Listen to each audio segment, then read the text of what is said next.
And now, weighing in out of the blue corner, Josh the Punk Thompson. 100% agree. And on the other mic, he weighs in from the red corner, Big John McCarthy. All right, everyone, for edition number 82 of the Weighing In podcast with the real Punk Josh Thompson and yours truly, John McCarthy. We got Podcast Dave on the controls doing all of the magic. We just witnessed UFC Vegas 11, meaning we've had 11 straight shows or something like that from Vegas. And we had some really big time fights. Sometimes we have some shows that we look at and we think they're not going to be great. And they turn out great. Big time shows. It was all right. I enjoyed a lot of them. I don't think the Punk thought that they were the same. But you can catch us on YouTube. You can catch us on Amazon Podcasts now. I think that means that Jeff Bezos owns a part of Josh Thompson and me. I'm not too happy about that, but okay. Google Podcasts, Apple, iTunes, Spotify, Stitcher, all those other podcasting platforms. We also have t-shirts for the Weighing In crew. You can go to ProWrestlingTees.com, hit on the Weighing In button. A beautiful picture is going to pop up. It's got the gorgeous guy. That's me. And then it's got Josh Thompson also. And then you hit that. Go to our shirts. You can pick out one of the shirts there. And if you want 20% off, use the code GOAT, G-O-A-T. That will get you 20% off of that shirt. So let's get right into it, Mr. Thompson. What did you think of UFC 11 from Vegas? I mean, look, for a show that wasn't pay-per-view, I'll watch it all day. I thought it was. Yeah, I'll watch it all pay day. for it. It's awesome. Yeah, I mean, I don't pay for the way I pay-per-views feel anyways, but it's. But it was still good. You know, there was some stuff like let's talk about let's talk about one of the prelim fights because I want to bring you in right into this with some Don't reffing put me and on the calls. spot already. I don't want to get onto that. Let's just get it over with now. Let's just get it over. Let's talk. Drive the dagger home. Heck, the dagger. That so what's her name? Jessica Rose Clark. Jessica Rose Clark. She had a nice, beautiful knee that was legal. Landed right before the girl's butt. What's the other girl's name? Alfron or no? What's it? It's Sarah Alpar. Sarah Alpar. Alpar. Yeah. So, anyways, it was good. I thought the fights were good. I thought her performance was good. She was dominating the fight already. I would have liked the ref to have just stopped it after the knee to the head. It just I understand from a fighter's point of view, but you and I talk all the time. Like as a ref, you have to understand that the fighter's not mounting any offense, and the fight was pretty much over. There was nothing. She wasn't getting anything done, and there was never a moment where she was in control of the fight. And I was like, okay. So Alpar needed to do more, and she was taking some shots even before that. Oh, she took some big shots. And then after the restart, it was even worse. And so I felt like the fight could have been stopped several times, even after, especially after the restart. But it could have been stopped earlier as well. But more unfortunate, she's getting married in 3 weeks, and all that bruising is not going to be gone. But Jessica Rose Clark, nose was broken. Yeah, Jessica Rose Clark looked good. She looked really good, man, and she's a good fighter. She's tough. You know, I thought, let's talk about the situation. Referee Chris Tagnoni ends up calling what he believes is the foul. And, you know, I had talked to Chris off of his last problem that he had with the Ed Herman, Mike Rodriguez fight and went over everything. Same ref. Same referee. Yeah, things are not going good right now for Chris because he's going to be Dana's punching. He may never come back. He'll be a heavy bag for Dana for a while. Well, look, you know, that one is mistakes can be made, but you're trying to do the right thing, but he should know, and every referee's got to look at, you know, we've always talked about, and we used to talk about takedowns and throwing of knees during takedowns. And so the throwing of a knee during a takedown, you look and you say, look, if you go to take someone down and they're launching a knee and your takedown, your knee hits the ground before that knee hits you to the body, the face, wherever, the head, it is a legal knee. And it's the same situation that you had here. You as the referee, sometimes, you know, to ask someone to be able to see that exact moment, you're not going to see it. So we don't put you in that situation where you have to see it. what you have to see is I see someone dropping their body down, sliding down going towards the ground. But I see that fighter being Jessica Rose Clark launching that knee. It does not matter if the butt hits the ground before the knee hits her. As long as the knee was launched as she was going down, it's a legal knee no matter what. And in that position, you should know that against the fence, it's very difficult to get your butt to hit the ground when your feet are all the way up there because it gets wedged in there with the fence. And usually the butt doesn't hit. It's, the feet have to come out. So it was a mistake. He was standing there. They're trying to say that he used the instant replay. He didn't use the instant replay. They have the replay going up on the screens, and he sees that he made a mistake and says, it was legal. And he does the best thing that he can do in saying, I got to restart this. And he asked her, do you want to continue? And he brings her back because he took Jessica out of a fight ending sequence. He took her out of something that could have ended the fight right at that point. So we've taken and we've given an advantage actually to Alper to give her time to recover. And we've taken away an advantage from Jessica Rose Clark. It's unfortunate. So he does the right thing. He brings them back to the same position and he restarts them at that point. And then at that point, it's like he's letting it go because he had stopped it earlier. And, there could have been moments that he could have stopped it, but it was the right thing to do as far as getting the fight going as fast as he could. It was the right thing to put them back in the same situation. It was just unfortunate he made the call thinking that there was a foul when it was a legal blow. Did that make sense? Yeah, we're all human and it happens, Yep. and it just sucks for him because he's on the end of, like you said, Dana's whipping boy. Oh, He will be Dana's whipping boy. it's going to be ugly. It's going to be ugly. But overall, I mean, it's people don't understand how hard it is to be a ref. I mean, it looks easy. It's a thankless job. It's a thankless job. Oh, it's horrible. That's why I never thanked any of you guys. Nothing to thank us for, man. No, it was unfortunate. I understand why he did it. But for me, honestly, like starting him back in the position, which you said it was a proper thing to do, which it is. But I also feel like, man, as a ref, you should have been. You can't wave it off at that moment. But in my mind, I'm like, you should be stopping this fight. She can't go on. She can't go on. But I would have made it very clear. If you choose to continue, I will be watching very, very closely to make sure if you're taking unanswered blows, I'll stop the fight. But everything you're doing is taking more time. Yeah. And right now, what's on his mind? I got to get this thing going because I made the mistake. So he's trying to get them back together. And it's just, it's unfortunate, but they're human. And he did the best he could in putting something back from making the mistake. It's just that, and it happens all the time. You'll see a referee make a mistake of stopping a fight early for something. And then the next fight that they're in, they tend to let it go longer because they don't want to be in that position where they're starting to stop things early. It's just this, it's that ball gets rolling and it's tough to stop it sometimes. Yeah. I felt bad for Chris that he made, the mistake with it, but he did the right thing in everything he did from the point where he realized, no, that was legal. He actually did it right. He did the right thing in putting them back in the same spot. He let them go. Could he have stopped it earlier? Sure. But that's in any fight. I look at it though too. At least the right person still won. Like that's the whole thing. In the other fight, the wrong person won. The wrong guy won. Given the sequence of events of what happened, so I would have at least the right person won this time, which probably true. It kind of eases the burden on him, I think, a little bit. Hugely, but he's going to take abuse because and I hate to say this, but it just seems like it's the truth.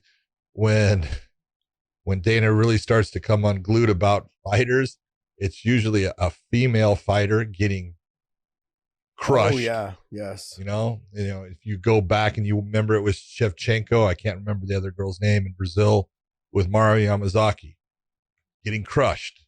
Jessica in this fight with Sarah, she was crushing her at that point. And so when you let the fight go on and you've got the crush going on, Dana doesn't take kindly to seeing his female fighters taking excessive abuse as he looks at it. So yeah, it's a rough one. Interesting. Okay, so let's see who else on the card did. Right there. What other fights stood out to you on the card? I was interested in watching the Darren Stewart and Kevin Holland. Damon fight. Jackson. You okay? Dude, I love Damon Jackson. I've seen him fight forever. He's that guy that he's just the grinder guy. And Mirsad, Bektik. I'm sorry, it's Bektik. He's a stud. He's an athlete. And Damon's name is the Leech. Yes. Because when he gets a hold of you, he's got that Velcro effect. He just stays on you. And look, he was losing that fight for the first 2 rounds. And he ends up, but you can see he is still in condition. He's going, and he took that fight on 3 days' notice. Wow. And then he gets to the point where he sinks in that guillotine and he gets the top sign on it. You go, oh, Bektik's in trouble. And he gets the tap, and you look and you go, man, it's nice when a guy comes in last minute and performs that way. Takes some abuse getting there, but just hangs tough the whole time. And coming off of fighting in the LFA, because he had fought in the UFC before and then was released, went to LFA and has been fighting pretty well, getting some wins, but it was a nice win that he got against Bektik. So yeah, good job. I was surprised, because he brought it up actually in the post-fight interview about how his muscles had fatigued. His heart, his conditioning was good. His air and wind was good. He's like, my grappling strength and my grappling grips were all gone. He's like, I obviously attacked a couple guillotines. He's like, and I just didn't have it in there. And I was fighting through it, just trying to hold on to these grips to get these finishes. And there was one right before, I think at the end of the second round, he had a tight guillotine.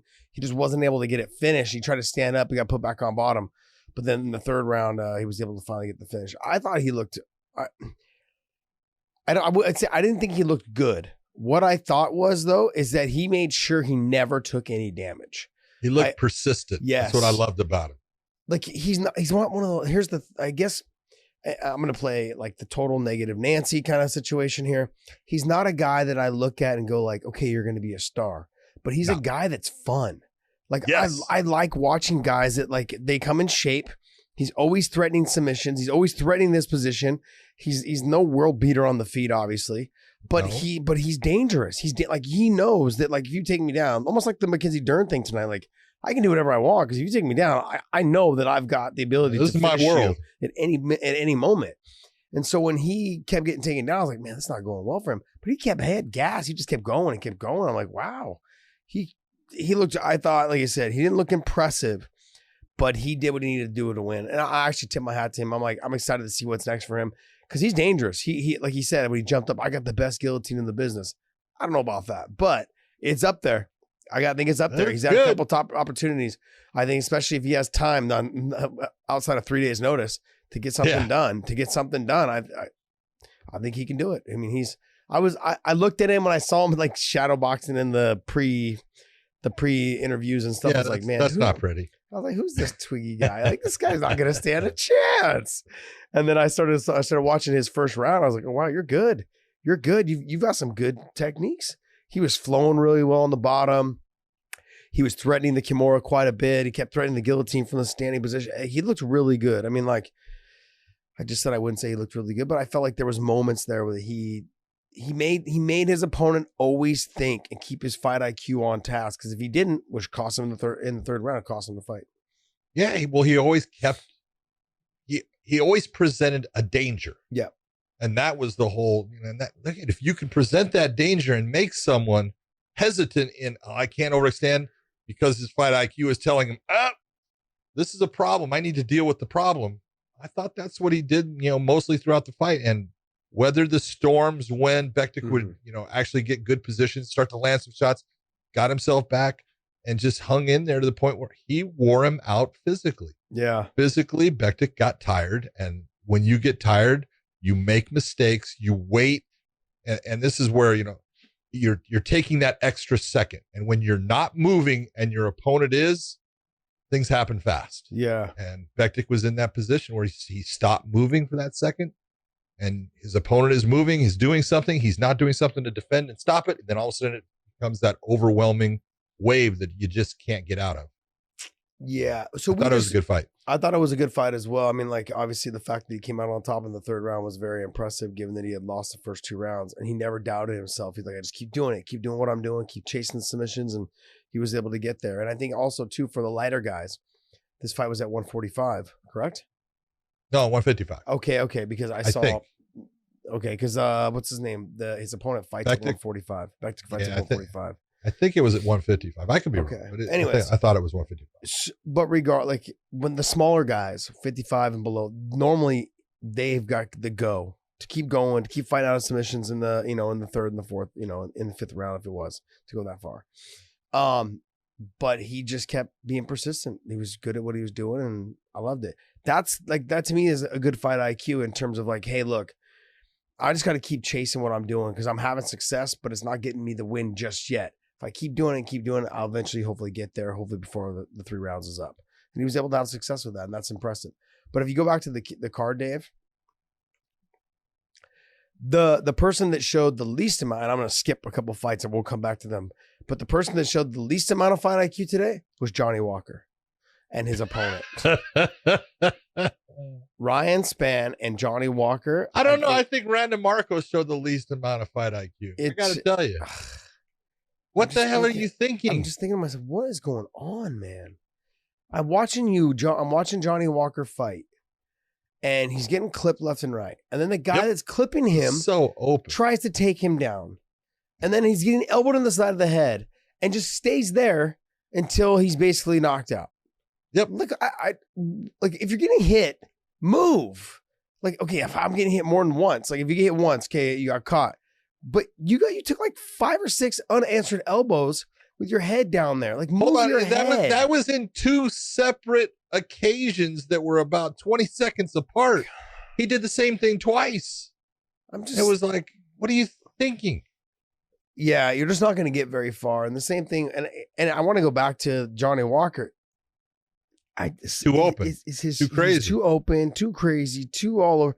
Like, it looks like jello legs after the first couple exchanges.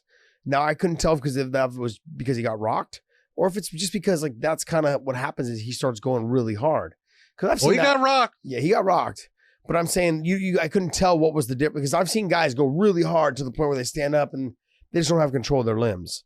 They're just tired. Their legs are all wobbly. They're like Bambi on ice. And he had a little bit of that look. He got clipped a couple times, but I think after being knocked, who he knocked out? Corey Anderson knocked him out. Corey Anderson knocked him out. Big time. I just wonder if he's going to be the same because he was on that, right? He was doing that upward. Sorry, guys. He was doing that upward towards the title, and then he got clipped and knocked out by Corey Anderson. So then I start questioning, is the chin what it is? And then he has a performance like tonight. He got rocked a couple times. Things that didn't look like they hit clean. One of them did. The very first one where he got clipped. That was nice. But nice you have to give him credit. Oh, he snaps back and he continues on and he's fighting and I don't know if it was just training that just kicked in and his brain really wasn't working with it and it just the body goes onto autopilot. Could be, but it really looked once he got hurt and then he got himself into a position where he had like a second or two that he wasn't getting hit, kind of snapped himself back and then started attacking. So he just you've got to shore up all those holes. He's got holes and there's some big holes and he's in a good camp now. He's at SBG in Ireland. So if that's where you're going to, do your work, great. But it's great to be exciting and it's great to be explosive and flashy with your techniques, but you don't do it at the detriment of your defense. Mm-hmm. You don't do it by leaving yourself open in those occasions, because when you leave yourself open, that's when someone has the opportunity to end the fight by putting you out. And he's 6'6" anyways, and he has a tendency to raise that chin up as he comes in on people. So he just needs to shore those things up a little bit better in the mentality of defending and then opening up for an offensive attack and then closing it back down. He's athletic. He's strong. He obviously hits hard. So did he win the fight or did his opponent lose the fight? His opponent lost the fight. Thank Let's you. be honest. That's I just wanted to be. I wanted them to hear you say it. Yeah. So people in the comment section could say like, Josh is such a hater. I'm like, no, I want to hear John's a hater. I want to hear John is a hater. It's, now. it's just the truth. It's, Yeah. His opponent overextended when he had him hurt, but then did some things like you said, putting your head down for that takedown and then taking shots. There's no reason, when you're killing somebody in the stand up, why are you going for that takedown? Yeah. Why are you going to change the elements that are making you successful right now? Mm-hmm. It doesn't make sense. It's not smart fighting. If you're doing well in the stand up and you've hurt somebody, that means that they're usually going to make a bigger mistake that you can then take advantage of if you don't go stupid. Yeah. But yeah, one of those that I feel like both opponents didn't show any fight IQ tonight. It just didn't look good. But it made it for a fun fight. It did. It made for a really fun fight. It was. It's one of those fights, right? When you see one guy losing, he comes back, almost like that Pat Barry, Czech Congo type fight. Yep. It was just fun. It was fun to watch. I was like glued to the TV. I'm like, what the fuck is going on right now? What are they This thinking? is crazy. What are you doing? I was like, oh shit, he's up. Oh shit, he's down. Oh shit. I was like, it was just one of those fights. It was a good fight though. It was good. Just didn't show fight IQ. If you're talking like in terms of a fighter's point of view, I was like, yeah, it was borderline tough man competition. It was entertaining, but it was entertainment. It was good. There you go. What's on another fight? What do you think? Let's talk about Mackenzie Dern, man. Anytime you want. You wanted to. You wanted to talk. You wanted to talk about lack of fight IQ. Yeah. Randa Marcos comes from a wrestling background. Yeah. Mackenzie Dern is an unbelievable BJJ practitioner, not the greatest on her feet, not the greatest wrestling. So Randa comes out, has a little exchange and stuff. Mackenzie throws the kick, ends up on the ground, and dry as dry can be the time that I'm not going to go on the ground with someone that has a better submission game than me. Here goes Randa Marcos right down onto the ground with her, and it's like, what do you do? Okay, if you're going to go down there, then we have to go and put ourselves in positions where the submissions are limited. And right away, you see Mackenzie, she doesn't, they said, oh, she's in a triangle. She's not in a triangle. She's in a high guard with the ability to get to a triangle because she can't get her leg down enough. But Randa's sitting. And again, this is that point of you're sitting. You're not moving. If your opponent is moving and you're not, they're gaining space on you. They're gaining an advantage. Don't just sit there. And Randa should have started to move herself either through the guard, past the guard, get to a half guard, which takes away a ton of the submissions. If you're going to be on the ground with someone that is a submission master, then start to put them in a position where you can limit those submissions down to where I only have to deal with a couple things. And Randa didn't do that. And as soon as, Dominick said it right, from you got your sequence. If you have the triangle, you can go from the triangle. I thought she was going to go to the armbar, and he's talking about an omoplata and stuff. Yeah. It actually looked like she was thinking about the omoplata. Yeah. But then, she pulled off that armbar. Was well done, beautifully played. You saw how she put it behind her arm and had it. You look and you go, well, if you want to watch someone that's really good on the ground, she's got the ability to, if the fight hits the ground, she's got the ability to beat anybody. She's that good. I think she's the best jiu-jitsu player in MMA right now. If I'm talking credentials, I'm not saying she's the best MMA jiu-jitsu player because there's a difference. I think Damian Maia's kind of has that, locked in right now. For me, anyways. Damian, the guys he's fought and been able to use his techniques against has been shown and proven to work. She's fighting people that, sure, they're good at jiu-jitsu, but they're not anywhere near her level. She threw the head kick or whatever, and she slipped and fell. The girl jumped into her guard. She tried to go De La Riva. The girl, Randa, just basically shot through with the knee. She went right from De La Riva, getting crushed through her De La Riva. She went right from there to omoplata and just kept chasing the omoplata triangle back and forth. And eventually, you know, she was able to get the sweep off the omoplata and get to the top position. That's like one of my favorite sequences that I use in just everyday training, is because I would always try to use my omoplata to get back to the top position because you can sweep from there. the likelihood of you finishing that submission is so So low. slim. It's so Come on, slim. how many omoplata? I think I had the very first omoplata. It was Ben Saunders. Pulled off the very first omoplata submission. Probably like 5-6 years ago now. Okay. First one ever in the UFC. So hard. They're so hard to finish. Oh yeah. The guy gets, especially when you get sweaty, the guy's able to kind of wiggle out a little bit, or they're flexible enough to take that. So or they roll through and end up on bottom, and you end up trying to make a transition to the mount position or a triangle or something along those lines. Anyways, I think ability and technique. Shout out to Ben Saunders. Yeah, come on. Shout out to Ben.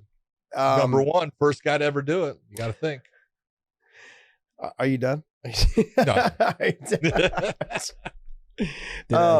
But I think she's probably got the best jiu-jitsu technique in the game. It's just a matter of whether she can continue to use it while being punched in the face. And we'll see. Yeah. Damian Maia's proven time and time again that he can do it. And so that's why I keep Damian at the top there. But there's other guys that are in the game that are extremely good. Ryan Hall, exactly. Like Ryan Hall's a phenomenal jiu-jitsu guy. Good player.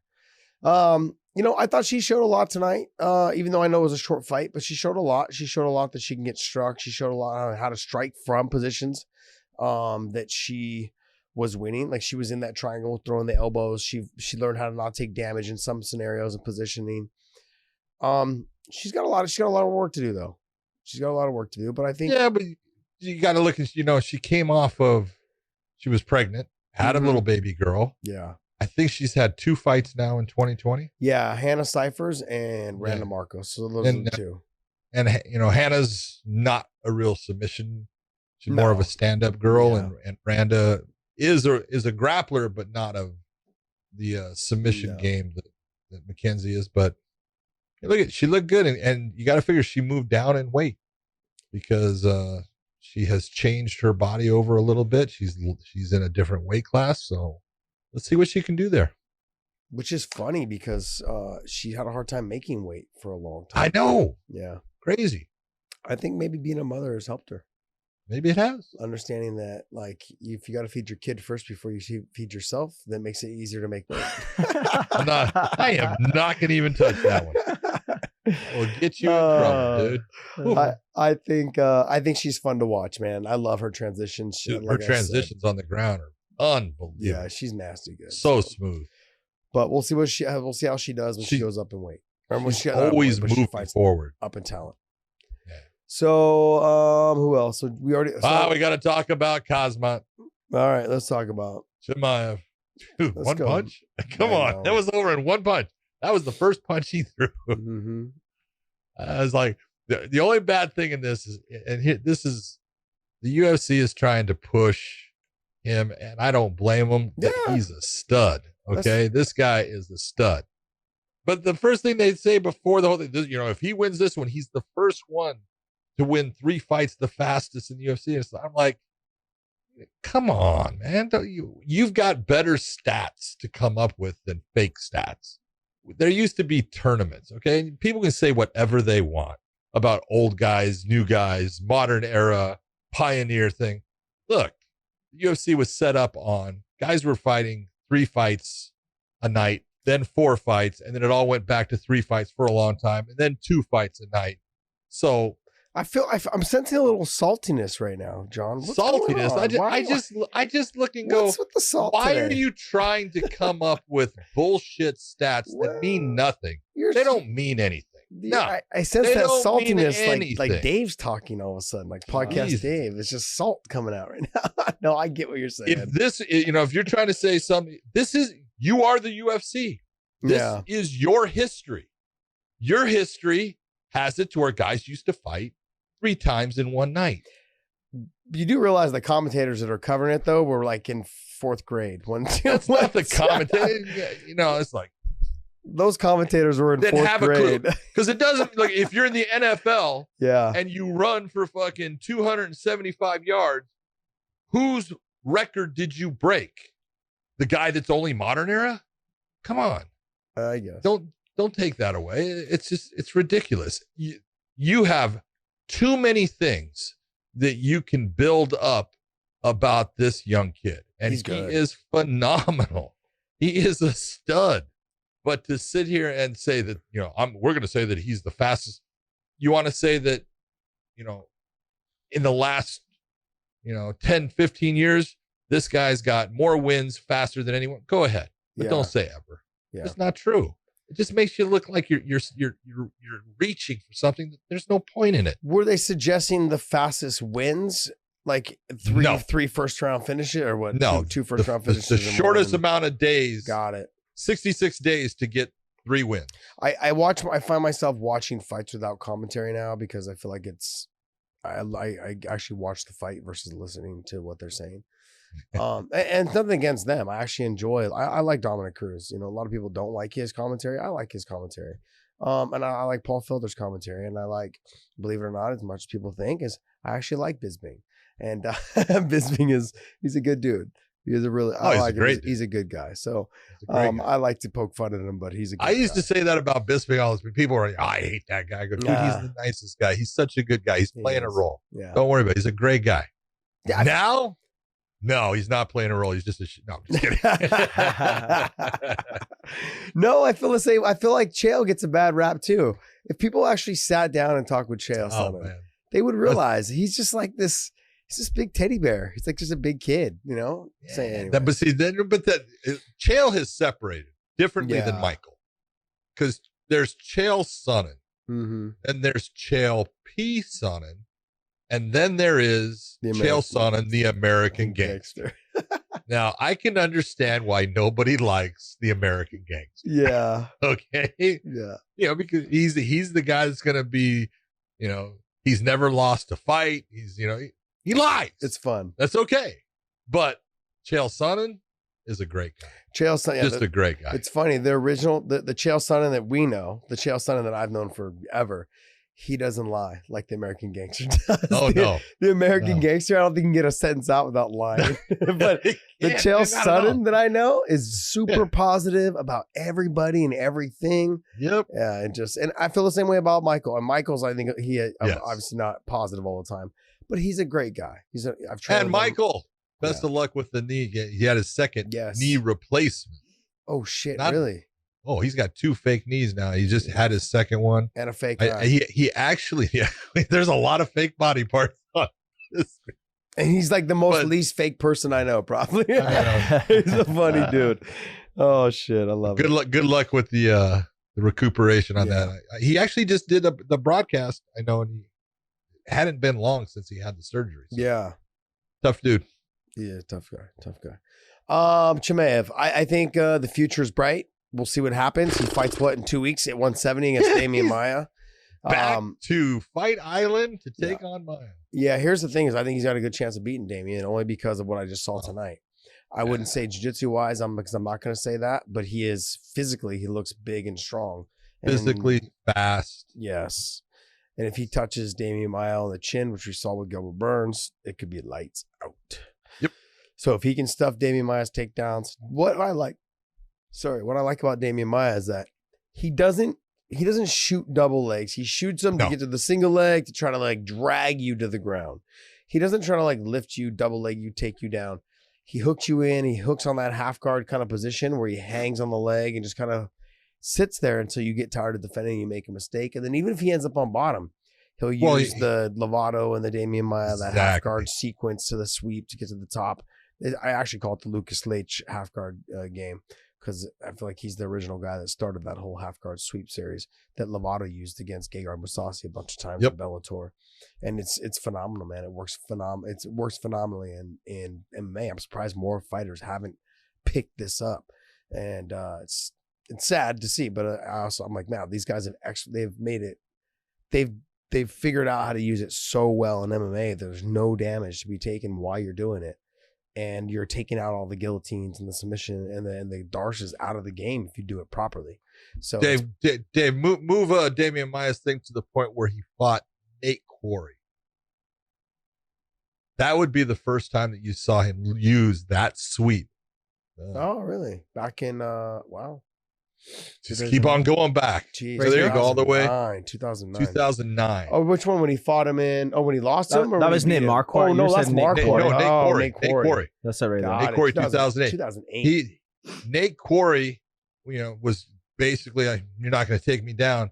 And in that sequence, Damian Maia slips into half guard, uses the late sweep over, elevates him up, all of a sudden is on top. You look and you go, how good is he off of his back? Just incredible. Well, I want to remind people how good he is as a wrestler as well. He actually lateral dropped Chael Sonnen when they fought. Exactly. That was his next fight. I was like, what That was his next fight. I was like, there's no way he's going to take Chael down. Chael's going to whoop his ass. Fucking lateral drop Chael. I was like, what the fuck is going on? How good is this guy? It's really, I was in disbelief to watch that. Yeah, good stuff, man. Good stuff. It makes for an interesting fight. Man, look at that young Chael Sonnen right there. That handsome little devil. Chimaev though has got I think he's the reason why I feel like he can be a star. 185 and 170. He's bouncing back and forth. Like it's nothing. And honestly, he looks better at 185. Yeah. He does. He looks. What are we going to do with him? What are they going to do with him? Dude, they can put him wherever he wants. Come on, if he cranks off a couple more, wins, be it in the 170-pound or the 185, you're talking about a guy he could be in the top 10 in each weight division and could go back and forth. Going back and forth is not something anyone is usually in a position to say, I want to do that. This kid, you don't care. Can you pull up Damian Maia where he is in the rankings? Is he like top 10 still? Let's see here. Welterweight, right? Yes. Yeah, he'd be 170. Way to keep up, Dave. I mean, you're saying he's jumping around? I don't know. Not Damian Maia. No. No. I'm talking about Damian Maia where he's at. He's in welterweight. Chimaev is jumping around. No, I know. Damian Maia. He's number 7. Once again, try to keep up, Dave. Yeah, see, look, if he wins, he's beating the 7th ranked guy in the UFC's ranking. I feel like he should stay at 70, and then when the boat sinks, go to 85. I just feel like I mean you can do the heavier weight class and then try to cut down. He's young. What is he? 26. Good God. Ugh. It's like another. And I don't want to compare him to Nemkov, but I'm saying like the in terms of talent wise and being young, 26 years old. We have Nemkov and Bellator.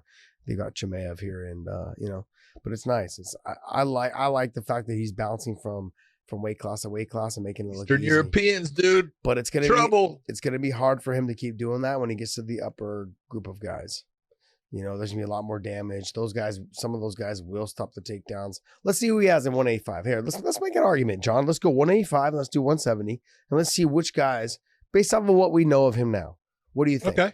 I think at 185, there's obviously Izzy. There's Whitaker, Paulo Costa, Jared Cannonier, and then there's Jack Hermanson. Okay. Is it Hermanson? Hermanson. And then Yoel Romero, Darren Till, Derek Brunson. I mean, I could see him possibly fighting like Kelvin Gastelum or Derek Brunson next. Okay, I could see Derek Brunson. Keep him away from Uriah Hall and Weidman. I feel like he's ready, I think, for that Kevin Gastelum level. Let's see. That Kevin Gastelum, Derek Brunson, Darren Till level. Those 3 guys. Yoel Romero is just a different beast, man. You just never know. Like Yoel Romero and him. I mean, I think that's down the road, but Yoel's not getting any younger either. So yeah, I'm telling you right now, I think he beats Yoel Romero. Ooh, yeah, man. Look, Yoel's getting older, and he doesn't do things the same now. He's doing the same thing as a Tyron Woodley and trying to wait, and there's just not that anticipation that there was before when he would explode. So. And when you look at 26, this kid he's fast, he's explosive, he's got phenomenal timing, he's accurate. Look at the shot. Dude, that shot he hit the kid for shirt with. I mean, it was on the button. Yeah. Okay, that's called accuracy because it was a straight right hand. Yep. Nothing. It was beautifully thrown. Watch the drive through his legs off of it, and it was short and sweet, and that's called being accurate. And I just looking right now, I'm looking at the 185s, and I see 2 guys in the top 5 I think he could beat. Really? Yeah. Just being You think he beats Yoel? I don't think he beats Yoel. I think he could beat Yoel, and I think he could beat Hermanson. Not Jared? Jared, I'm not too sure because Jared's he's got bombs. He has the proverbial Josh Thompson dogs. He's got dogs in his hands, baby. Okay. And that can always be the difference maker right there. But I don't know. Something about the kid. And it all comes down to the whole thing that we talk about.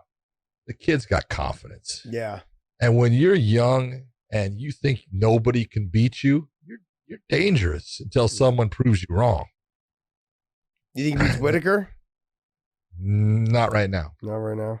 All right, let's go to 70. Let's see who we got in the 70.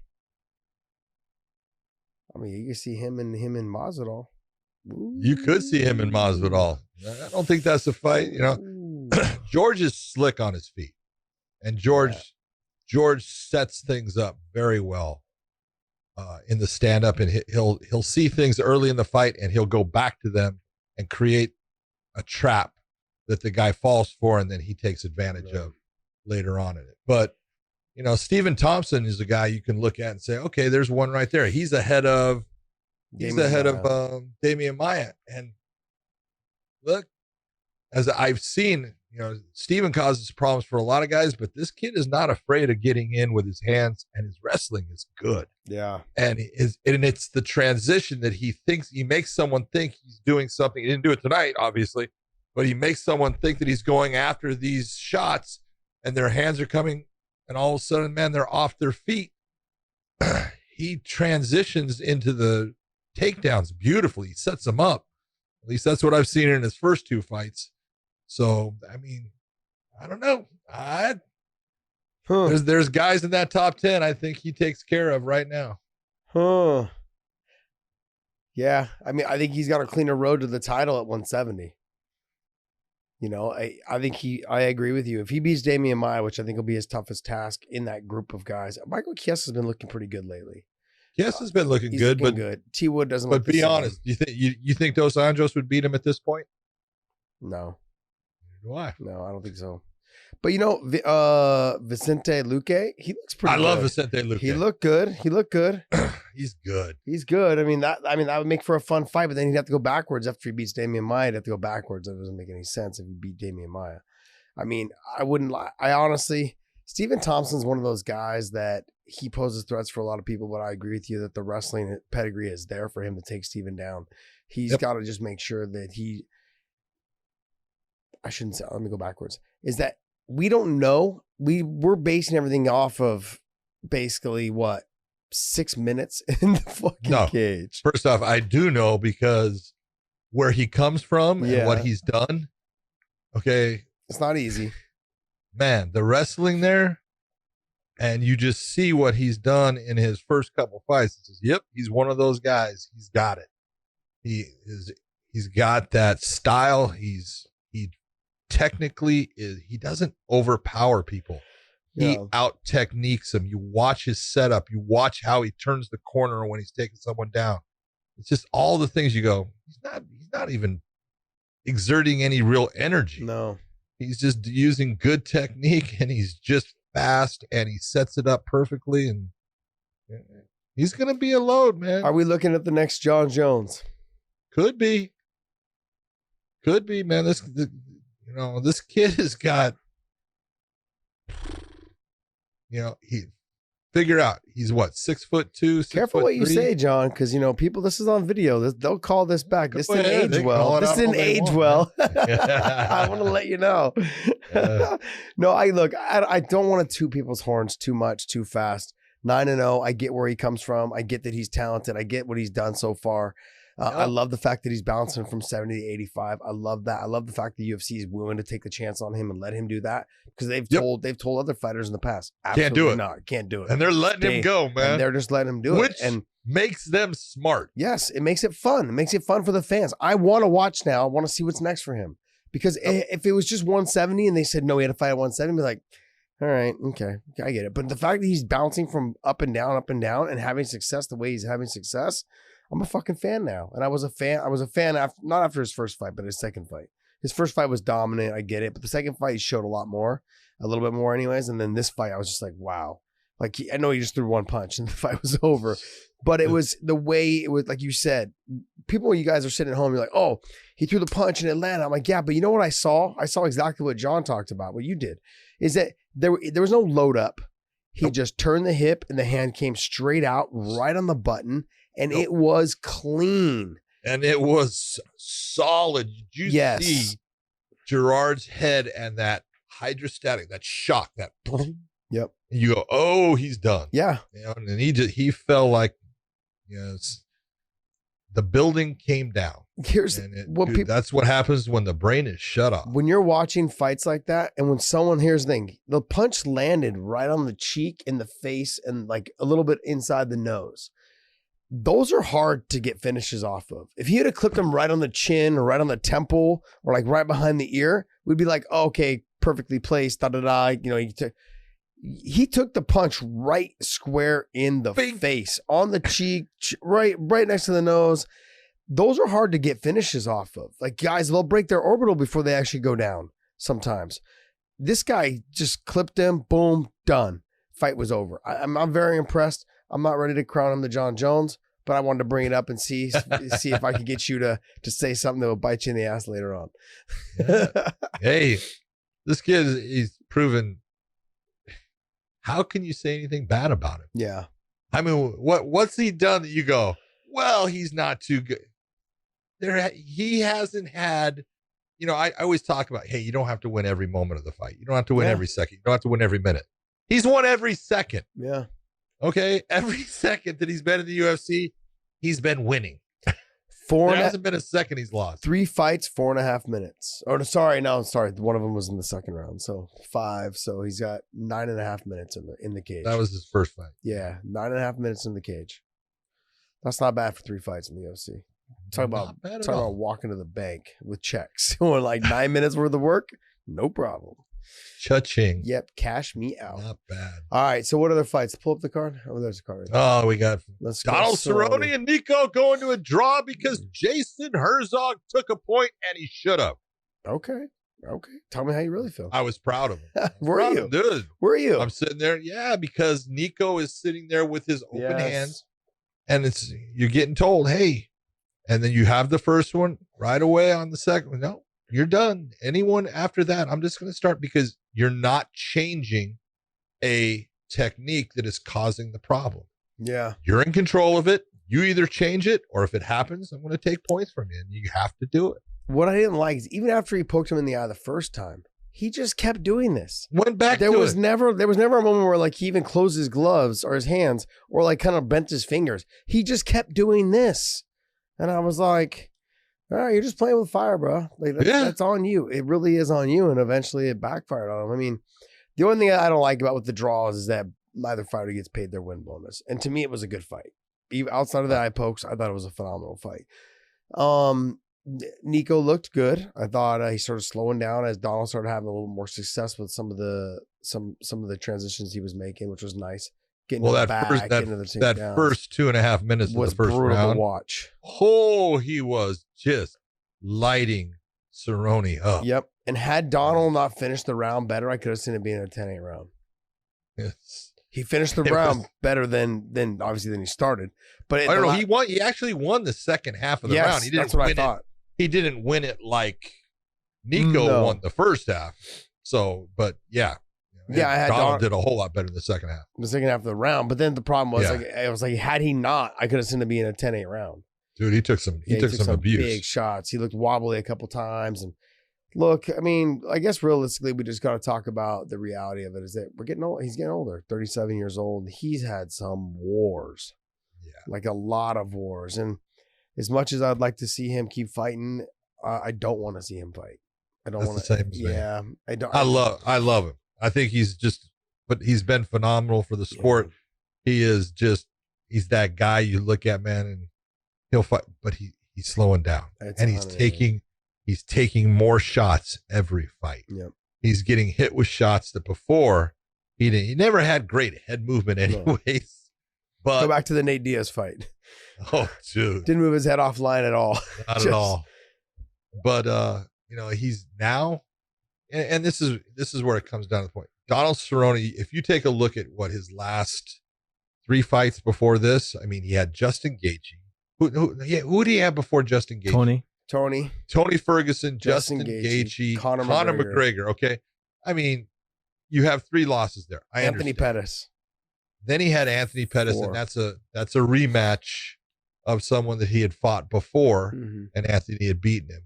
But that's 4 losses in a row. And so now you're going into the Nico Price and taking nothing away from Nico. He's a tough dude. Nico is he'll go for it guy, but he had that fight against Vicente Luque just before this one that was freaking phenomenal, but he took a lot of abuse. But he's not the guy that you're looking at and saying, Nico Price is going to be a world champion. No. I'm just sorry. He's not. He's not that guy. He's a tough fighter, and he's good. But now you have Donald Cerrone, and he would have lost that fight without that eye poke. Okay? That just shows on the judges' scorecards because it would have been that he would have lost a split decision. I guess one of the judges gave him the fight. Yeah. So he would have lost a split decision, which it shouldn't have been a split decision. Nico won the first and the second. Donald won the third. But it's you got to ask why you're fighting now. Yeah, because the title runs are gone. That's not there anymore. So what's the reason for fighting? And now Donald becomes that guy that I hate saying it, but that promotions use to build their younger accelerate and build the other stars that are coming up, because then they get that win against the cowboy who has the most wins in the UFC, and it just becomes that situation you never want to see him in. So I don't know. I love the guy, whatever he decides behind him, but kind of would like to see him say, it's about time to pull the plug on. He has a new boy. Ride Bulls. He has a new boy. He has Riot. He has Danger, and he has his new son Riot. Yeah, which I think is a riot that their names that are. It's fucking phenomenal. I think it's great. That's Danger and Riot from the Bad Motherfucking Ranch. It doesn't get any better. It doesn't. I think fighters, while we're still fighting, we think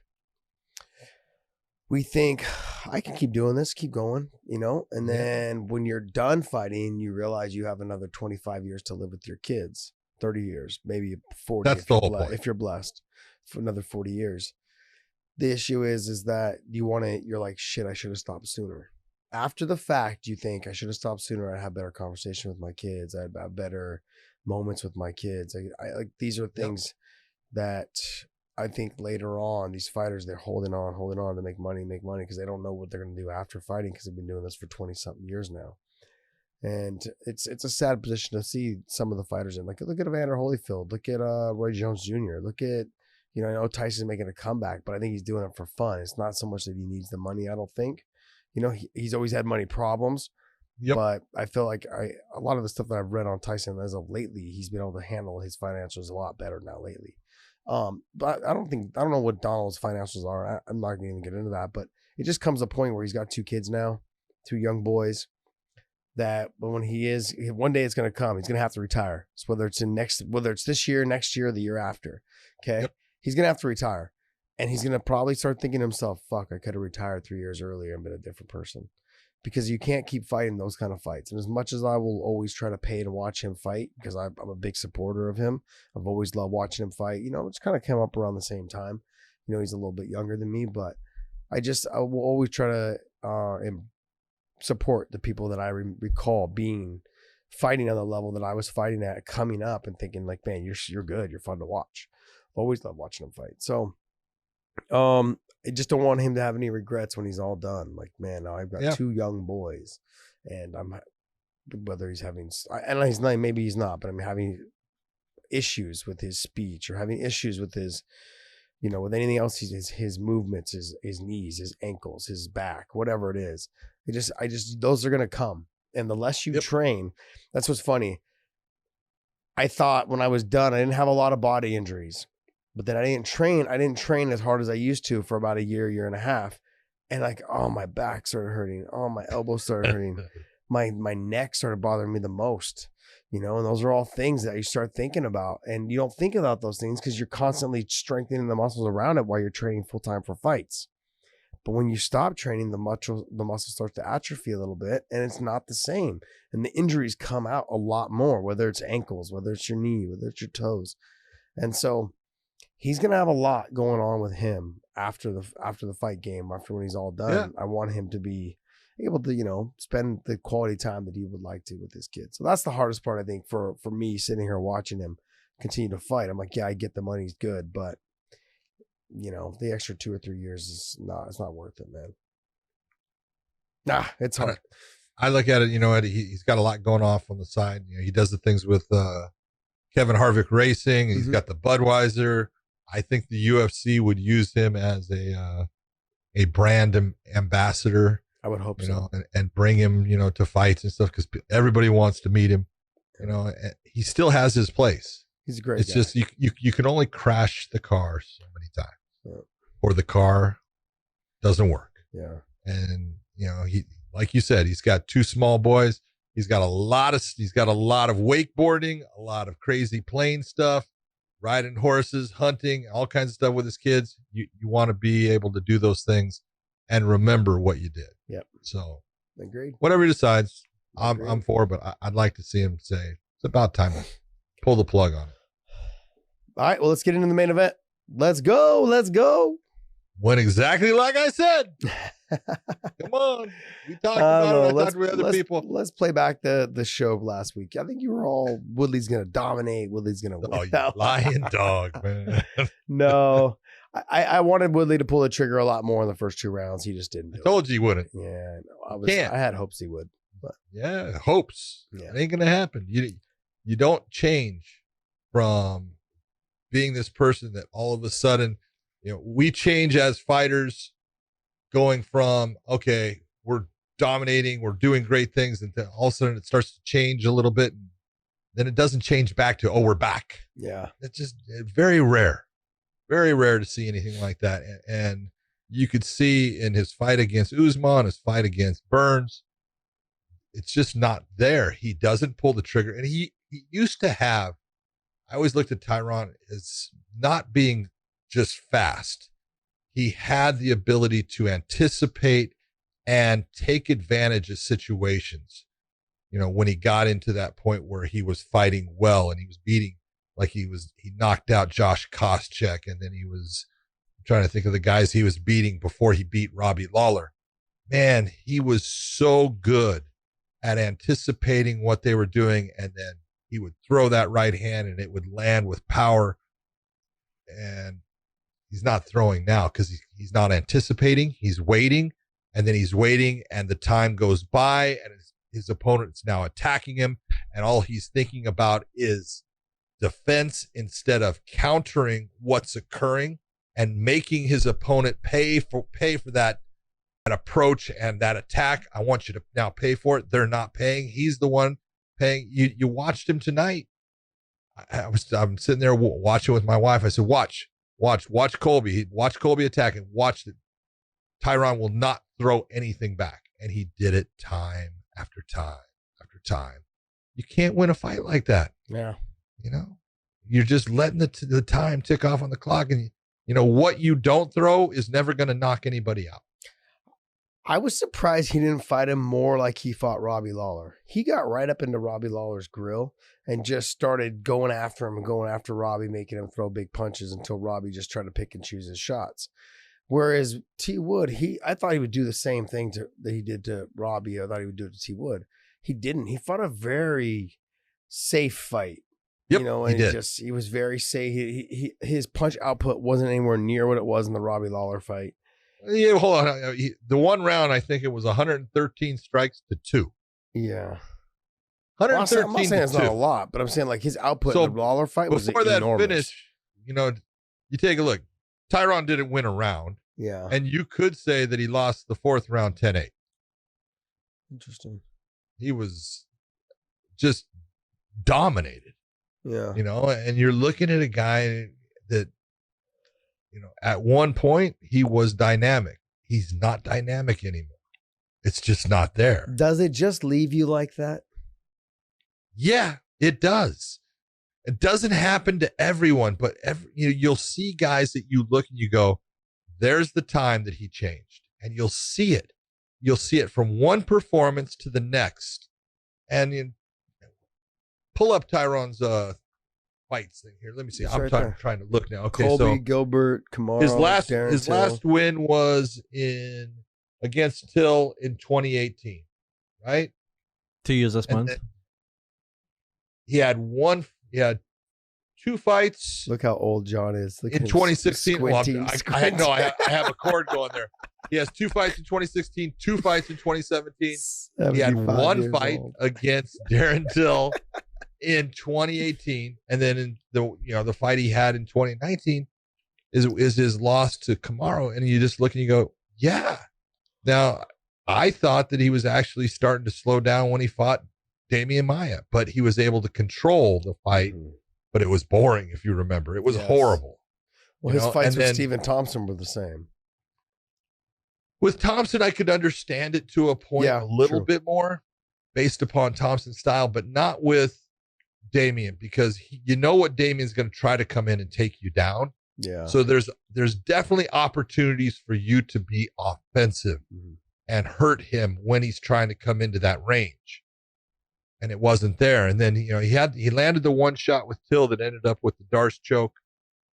Good performance, but his performance against Usman, he got crushed. He got dominated. And I think it actually started somewhere around that, 2017 with Damian Maia. There was the change. It was changing, and the speed was just a little bit different. The timing was a little bit different. And it was that ability to actually anticipate his opponent's movement and where they were going to be and then do something off of it. It was just changed up and it's gone. Do you find though that maybe because he had to fight someone like, and I'm going to just off the top of my head, I had to make some changes myself throughout my career on certain guys that I fought.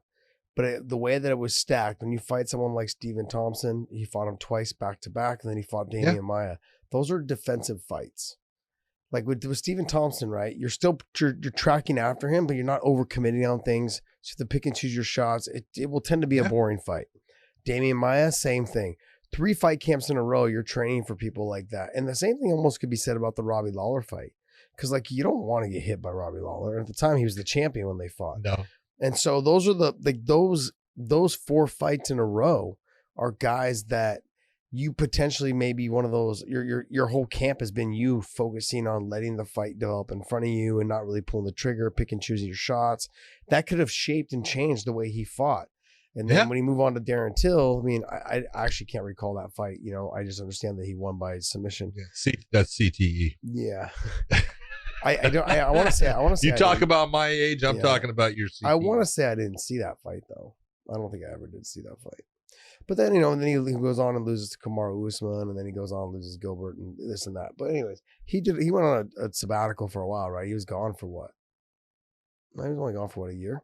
A year. Yeah, he wanted to focus on his rap career, right? Or something like that. So, but my point is that Robbie Lawler, Stephen Thompson's back-to-back, and then Damian Maia, that could have, I think, 4 camps in a row, training for people that are dangerous or people that you have to be very picky with, like how you approach that fight. Almost like a very defensive style of training, because if you overcommit with Stephen Thompson, you leave yourself out of position. He could knock you out. Damian Maia could take you down and submit you, and he's done it to everybody, a lot of people. Robbie Lawler, you make one mistake, and he's explosive, and he's got big power. So, those type of fights are fights that I could see could have maybe shaped the way he's approached his fights towards the end of his career. And then as you get older, you realize you're slowing down. You realize that shit, I'm throwing. Do you? And these guys are, you should. I think I think the reality is that most fighters that they do know when they're slowing down, they just can't. They don't want to step away from the money. Because like I said with the Donald Cerrone thing, we've made so much money. Like fighters have made so much money that they're never going to see again. So they need to learn how to budget their money. They learn how to take care of themselves, because they're not going to see those big paychecks anymore. It's going to come to an end for every single one of these guys. And it will. Everyone. It all comes to an end. So you need to make sure that you have your financials in place. That was what was so hard for me as a referee, those big paychecks Yeah, I bet. that I was making and walking away from those. That was really a big decision. It was so weird though. I used to see you at the strip club, like just throwing $2 bills around like it was nobody's business. Dollar, baby. Yeah. I was the only fighter I think that was smart enough. Every time I went to a strip club with other fighters, I went with $2 bills instead of $1 bills. So I always had the chicks. Yeah. You go to the bank, you get stacks of $2 bills, and you're like, yeah. So like girls will come to you because of the $2 bills. Did the banks even give $2 bills? Yes. Did they? $2 bills. Oh. The fact that you even had to give them the $2 bill. It was awesome. It was great. No. I did it just to see their reactions. Honestly, I was never a strip club kind of guy, but it was I. It was fun. It was fun to go like when you had a group of guys that you all went with, and like you showed up with $2 bills, and all the guys had ones. I'm like, yeah, fuck you guys. It was great. We had a good time. Anyways, that was probably too much information for you guys. But usual. Good stuff. All right. Well, I mean, overall, I thought T Wood he needs to figure out what he wants to do. What about Colby though? I mean, realistically, it was a good performance. It was a dominant performance, but it wasn't like that. Ooh, great performance. But you got to think about it this way, and this is the way I was looking at it. I thought that Colby was going to win the fight, and people that were asking me that close to me, I said, I give Tyron one chance. That's in the first round. Other than that, it's over. But you did have to think about it. You had like Dean Thomas in Woodley's corner. He knows Colby very well. Yeah. Colby trained there for a long time. So they knew exactly where Colby's strengths were, and they know exactly where his biggest weaknesses are. So, in planning for that fight, they had to have an idea of, hey, we can get to him this way. Yeah. And that didn't work at all. And I thought Colby fought a really smart fight. He fought a very controlled fight. He was a lot more open in his fight against Usman than he was in this fight with Woodley. He didn't take a whole lot of damage in it at all. And was, even when he had those moments that you looked and you said, oh, you can step on the gas, he was smart in the way he did. The one thing that did you see the difference when he would pummel? Anytime he wanted, he got that underhook on Woodley like that. I mean, it was like, Woodley knows how to close off that and shut down that pummel. Not at all. They want to fight for the positions. Never. Yeah. Because why? It's effort and work. He's afraid of getting tired. Yeah. And it's like, you can't be in that position. You can't be afraid of getting to the point where you're tired. If you're going to get tired, you're going to get tired. You've got to go. You got to push. And honestly, for Tyron, I just don't see it happening anymore in his fights. Yeah. All right. Well, I mean, we'll see. He's getting paid quite a bit of money to sit on the sidelines and fight guys, So someone's going to have to give. We'll see what happens. Okay, so let's talk. So Bellator's got some cards coming up in the UK series. To me, I've said this for the longest time. The fight to make, has always been the fight to make is Costello Van Steenis versus Fabian Edwards, which is Leon Edwards' brother. Those two guys, I think, are going to have potential fight of the year candidate. This fight will be You're already amazing. Calling a fight of the year candidate. Not saying it's going to be fight of the year, but it'll be I think it could be in the conversation. This is one of those fights that Van Steenis will walk him down and try and make him fight him. And Fabian Edwards, with his speed and his athleticism, has been able to make people fight his tempo of fight. He suffered. He had a hard time with Shipman. Mike Shipman was able to push him around and try to make him split decision, but it was really, really close. I could have seen it going either way. My thought on that though is that Van Steenis, he will do it. He will do it on the feet. He will do it on the ground. He will make him fight. Will he get knocked out in the process? I don't know. I don't know, but he definitely will make Fabian fight at a pace that he's not used to fighting at. And so this to me has that potential, especially with all the stuff that I've seen from Van Steenis coming out of his pressers and stuff. He just has been very vocal about, I'm going to make this coward fight my fight. I'm going to make this wuss or this, whatever it is. He said all these things. He's all hype. He's very adamant about the fact that I'm going to walk this guy down and make him fight my fight. Fabian Edwards said a lot of stuff coming in and what he was going to do to everyone. So we're going to see. This is the fight. This to me, like I said, has the potential of being a fight of the year candidate. Well, I would just go with, and you can't, MMA math doesn't work. No. But Mike Shipman was one of Costello Van Steenis' last opponents. Well, he had Salter, he had Shipman, and then Salter. Mm-hmm. But the Shipman fight ended in a big time KO. Yes. Where Shipman went the full distance and had a judge even believing he won that fight. Yeah. And it is one of the things about Van Steenis, he's got that it thing, that edge. He's mean. Yes, he is. He's mean. I haven't seen that Fabian is mean. Fabian is technically very good. Fabian is very athletic. He's not the full fighter that I think his brother is right now. I don't know if he's got the full complement that Leon has, but talent-wise, he's outstanding. But I haven't seen someone be able to push him into that point where we have to find out, is he mean? And this is the fight we're going to find out. We're going to find This out. is the fight. We're going to find out. So it should be fun. This is going to be a good fight. I'm excited. Who else is on this card? There was another fight on there that I was actually wanted to see. I want to see the Wandless versus Alfie Davis fight. You couldn't take a different contrast of body styles to put into a cage. Alfie's like 5'8", maybe. No, Alfie's bigger than 5'8". 5'8", 5'9", 5'8". No way. No, he's 5'8". He's got to be 5'10", 5'11". No way. Alfie Davis? Wandless is 6'1". It doesn't have it. Yeah. It doesn't have his height on there on Sure Dog. Yeah, I think he's 5'8". No way. Okay, anyways. But okay. But regardless, we'll go with it. He's not 6'1". So Wandless is 6'1". But long, I'll tell you lanky, what, strong. He can kick a guy that's 6'5" in the head. Probably. Yeah. He's that dude. Alfie Davis can fight in the stand-up. No, he Alfie can't. Davis he's got an axe kick that almost reminds you of Andy Hu. But the fact that he is so small, the fact that he is so small, how is he going to get in past Wallace's legs and his reach and his range, all those things? Wallace is not that. He's pretty good on the ground as well. So to me, that's going to make for a fun. I'm just excited to see the two of those. I say if Wandless is going to win, it's going to be because he takes Alfie down. He's not going to beat him in the stand-up. Not going to beat him in the stand-up. He'd beat him on the ground.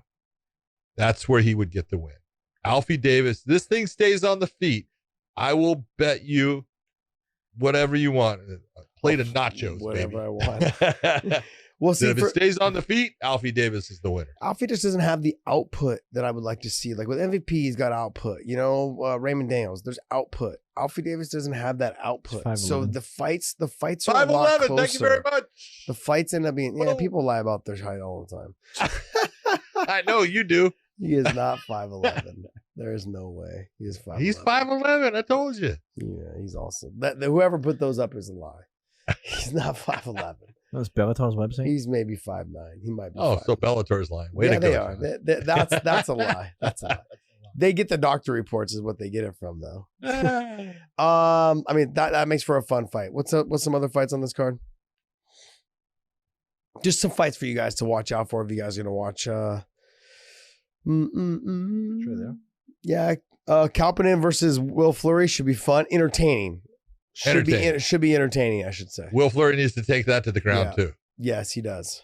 He'll knowing Will, he'll stand and try to. Yeah, he's got to get it there. He's got to get it there first. I really like Aiden Lee. I called. I know you did. You were very high on him. I am very high on him. He's super long, athletic. lanky, 145 pounds. He's probably what? Look up Aiden Lee. What is he? 6 foot, 6'1"?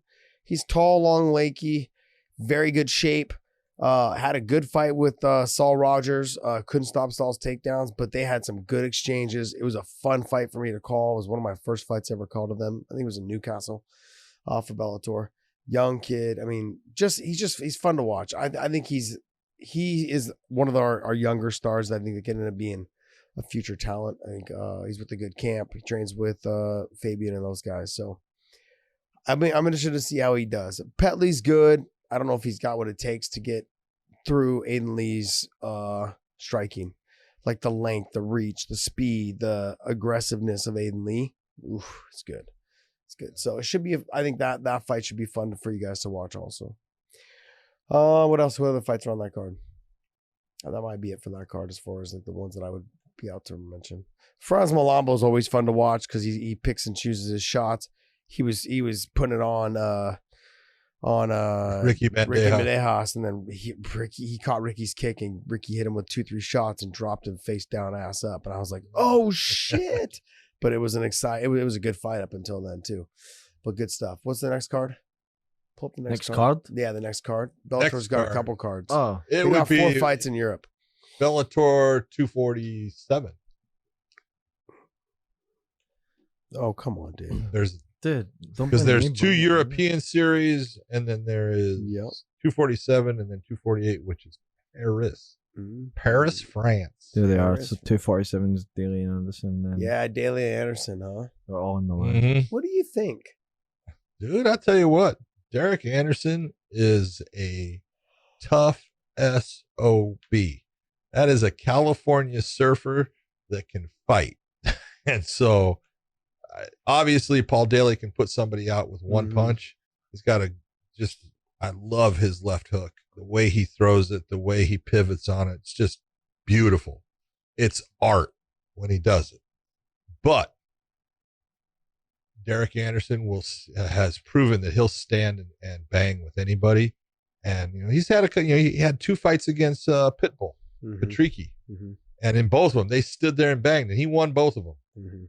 And he'll stand and bang with anybody. He's got actually a good ground game. He won't go to it very often, but he can. So I think it's a good matchup. I think it goes to the 3 round. I think it's a 3-round fight, and I think it actually goes to the distance. When I first signed with Bellator, I was like, this guy, when I was looking at the guys that were in the roster, because at the time he was fighting 155, I was like, Yeah. this guy could be a star. And He's I was in good. my mind, I was not just that he was good, but he's a good looking kid. His Oh, yeah. fighting style is fun to watch, and he's very Yeah, marketable. because it's not that smart. Yeah, but you're right.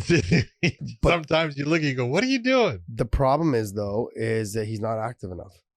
Yeah, that's his it is. issue. His issue is Yep. that he's not active enough. I feel like he could have been potentially been the champion, or he could have been a star in Bellator had he been more active. He just continuously gets hurt, broken hand, whatever it is. Something's always wrong. He pulled out of the MVP fight just recently. That was one of the fights he pulled out. I think they were supposed to fight in Milan. They were supposed to fight on that card, and he pulled out. Yep. And so that sucked, because that was one of those fights I was really excited to see. That's why I'm surprised they didn't put him against MVP instead of putting him against Paul Daly. Like, they were already scheduled to fight. Like, I would have thought they would have put him in there against MVP again, because people want all these questions answered. And Derek Anderson could be the one to answer those questions if he was to fight MVP. Everyone's like, oh, MVP's fighting cans and this and that. I'm like, no, he's fighting guys that are good. He's just making them look like cans. Yes. That's the guy he's fighting coming up. People are not going to know who Ross Houston is, but Ross Houston is a stud. He's good. He's really good. He's Cage Warriors champion in England. He's undefeated. His stand-up is really good, but his stand-up is very conventional. And he's going to think that he's going to be able to go in there and touch MVP and march him down. And he's going to get in there and he's going to find out, I can't. Every time I extend on this guy, I'm getting hit and I'm missing. Mm-hmm. And that's the same thing that most people are finding out when they fight MVP. So yeah, I almost wish that they didn't put Ross Houston against him, because he's really good. Yeah, and I think he's a fun fighter to watch. And then people are going to say, "Oh, he's not that good," but he's really good. Can you pull that card up though? The Daly Anderson fight. Let's see who else is on that card. I have the list at home. Yeah. This one's. Are you guys going to beat? No, you guys aren't going to. No. He's going to call. You're going to call it from Nashville, correct? Yeah, baby. Yeah, baby. Short drive. Who else? That's all they have. Oh, that's all they have right now. Well, they got Denise Kielholtz against Kate Jackson. Yeah. That's a fun one. Should be fun. Yeah. Yeah. Denise is getting better on the ground too. Yeah, but she's definitely not good enough on the ground to stay with Kate. No, she's not. It hits the ground. That's not a good thing. No. For Denise. Cool with the other card, the Cal Eleanor and James Gallagher fight. Okay, this is what, the fourth time time that fight has been booked. Fucking crazy. It's crazy. Cal Eleanor's good. He's good, and his body style is, I think, is what's going to give him a hard time. He is big. And he's good on the ground, guy. dude. He's good on the ground. 6 foot. Wiry, At 100, strong. 135 pounds, he's 6 foot tall. It's crazy, man. Now, you're going to say he's 5'8", but he's actually 6 foot. No, he's 6 foot. I've stood next to him a couple times. He's, he reminds me a lot of Dave, but Dave's skinny fat. This guy's skinny ripped. He looks good, though. I think he's got a good chance of beating Gallagher. I think he's got a very good chance. You know, he's physically strong. He fought Nathan Grayson when I called this fight. That was the last time he fought, was in Newcastle, I think. That was his last fight. Yeah, Nathan Grayson, 2019. Yeah. You know, so we're coming up, at the end of 2020 here. So, he's good. He's long, lanky, he's strong. Nathan Grayson was really athletic, just didn't know much on the ground. He just took him apart. Was able to get the finish quickly. He's gonna have a little bit harder time getting the finish on James, but he could stand a little bit with James as well. I wouldn't recommend it, but I think on the ground, he's definitely, especially if he gets on top, James Gallagher's got his hands full. Yeah, I think style wise, if you go back and you look, you know, the guy that gave Gallagher his one loss was this tall kid from Jersey named Bandejas, and that length gave Gallagher problems. Yeah, but Cal doesn't have that kind of stand up. That's I agree with you. He doesn't have the same repertoire as Bandejas, but you know, there was, you know, when you see a weakness and you see something that someone has a problem with, sometimes you can utilize that blueprint and make it happen again. I'm not saying it's going to happen. I think on the ground they're actually pretty even. I think they both have really good jiu-jitsu for MMA. They're not real, you know, gi type fighters, but Gallagher's ground game is solid. It's good, but I'm going to give it to Cal, given the body size, I think probably the physical strength. I'll give it to Cal. I think the strength will be a factor as well. Like, I feel like Cal Eleanor he's in that prime position where Gallagher is not. He's still young. He's 23 years old. Yeah. He's not in that 26 or 28, 29 age. How old is Gallagher? Do we see here? It's 23. Gallagher's 23. Not Gallagher. Sorry, Cal Eleanor. No, doesn't show. It's all right, Dave. I got it. Okay. What do you mean you got it? Should be fun. Should be a good fight. That to me should be a good fight. What's the rest of the card? There's only two other fights. There's only 2 other fights. Oh, the Denise Killholtz. Is that the one that was pulled out? That was Carlo Pedoros. You got Charlie Ward against Andy Manzolo. Andy Manzolo's got a really good ground game. He's a good submission fighter. Yeah. Charlie Ward's is just a crazy street brawling. He's going to stand and bang with you, but he's smart enough now to, I think he'd be able to survive on the ground. He doesn't extend things the way he used to and put his hands to the ground and stuff. So it's going to be a tough fight for Andy, but he's got big power. Charlie's got power. Yep. Big power. What about your man, your boy? This Come on, I knew it was coming. Come on, baby. Come on, you have to talk about it. You're here to stir the pot. Gone to the UFC, Michael Iron Chandler. Oh man. And in a position where if someone falls out, I hope they don't fall out, but if they do, Justin Gaethje or Khabib are replaced by Michael Chandler. Craziness, dude. Yeah, I'm happy for him. I'm happy that I'm super happy for him. He got a contract that he wanted. It sounds like, but I got to go right into the Patricio tweet. How are you going to say that Bellator fighters suck and then put the guy as a backup to the main event for your title? I mean, I get it too. Like, you're leaving an organization that, you know, you were potentially going to probably fight for the title next, but now you're going to another organization where you're on hold for the title as well. But then what happens if neither one of those guys pulls out? Which doesn't seem like they will. If they don't, then where do you go? Then where do you go to that? You fight Tony Ferguson? Well, Tony Ferguson doesn't want that fight. It's like, why would Tony doesn't want that fight. So Tony doesn't want it. Dustin Poirier apparently turned it down out of loyalty to Tony Ferguson. So now we're here with 2 guys that are in the top 3 and 4 that don't want to fight him. Okay. What do you do? Now what? Now you're fighting guys that.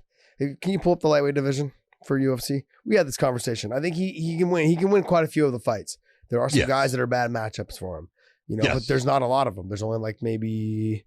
See, I think Tony's a bad matchup for him. You don't think so? You think that Tony's a good matchup for him? Not at this point. Okay, I think Tony's a bad matchup for him. Okay, I think stylistically in a especially because it'll be a main event. If Tony and him were to fight, it probably would be a main event. In a 5-round fight, I would give it to Tony all day. That's a top 10. Yeah. So this is the top 10. Kevin Lee, I think he beats Kevin Lee. I think he beats Ali Quinta. I think he beats. I don't know. Kevin Lee had all kinds of comments about that's it. That's what you were saying. That's what you were saying. Kevin Lee's not even in the equation because he's out with me. Yeah. So Paul Felder, I think makes for a fun fight. I think Chandler beats him.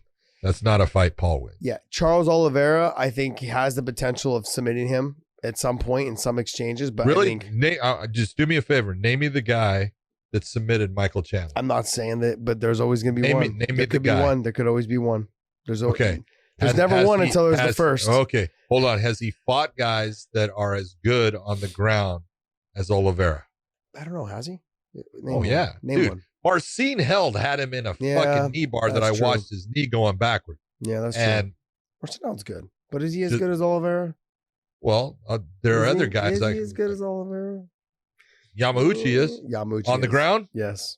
Come on, dude. Yeah, I think Yamauchi is. Yeah, but let's. I'm gonna play. I'm only playing devil's advocate here. Okay, I'm just simply saying that Oliveira's jiu-jitsu is the guillotine, the stuff that would feed into what Chandler does.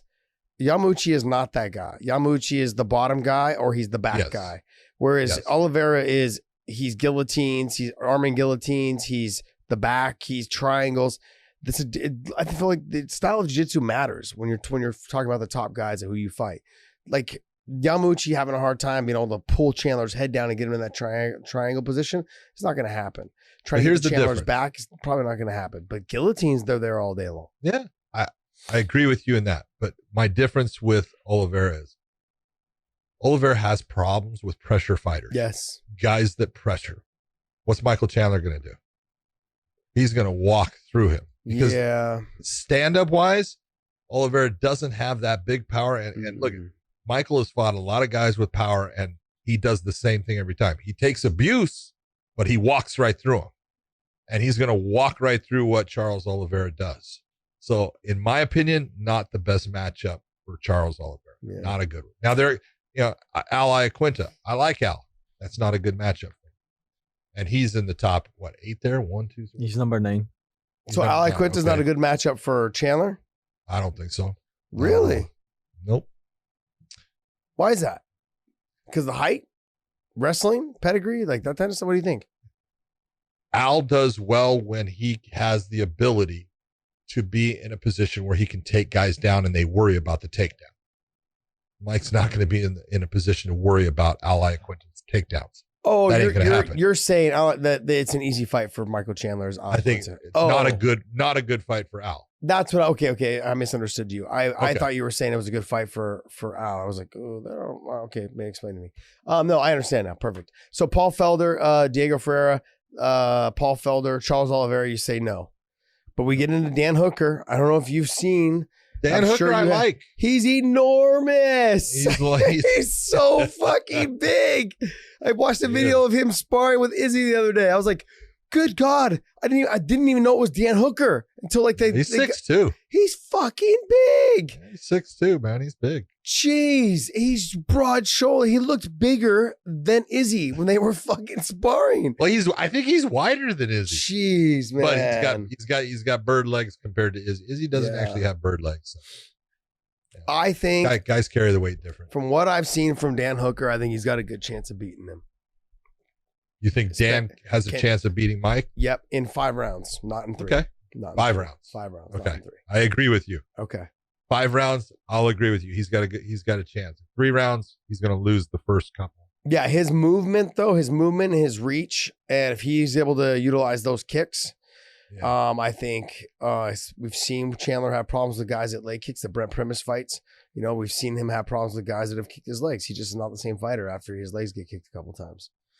So if you UFC fighters are listening, you guys You're trying to give him the just throwing it out there. just give him the idea of how to beat him. Well, it's been proven. I mean, like, you know, he has a hard time. I think Chandler, he's explosive. He's got strong legs, but anytime he's taking a calf kick, you know, he's had issues. He's had issues with the drop foot. He's also had issues with the fact that he has to switch stances, you know, because a couple of leg kicks and he just is not the same guy. Yeah, but now he's been working on that switch ability to switch. Yeah. Yeah. And actually got his knockout on Benson by switching to southpaw. Yeah. So, Yeah. You know, but Hooker had Hooker fought Iaquinta, and you know, he won a decision, but he controlled the fight completely.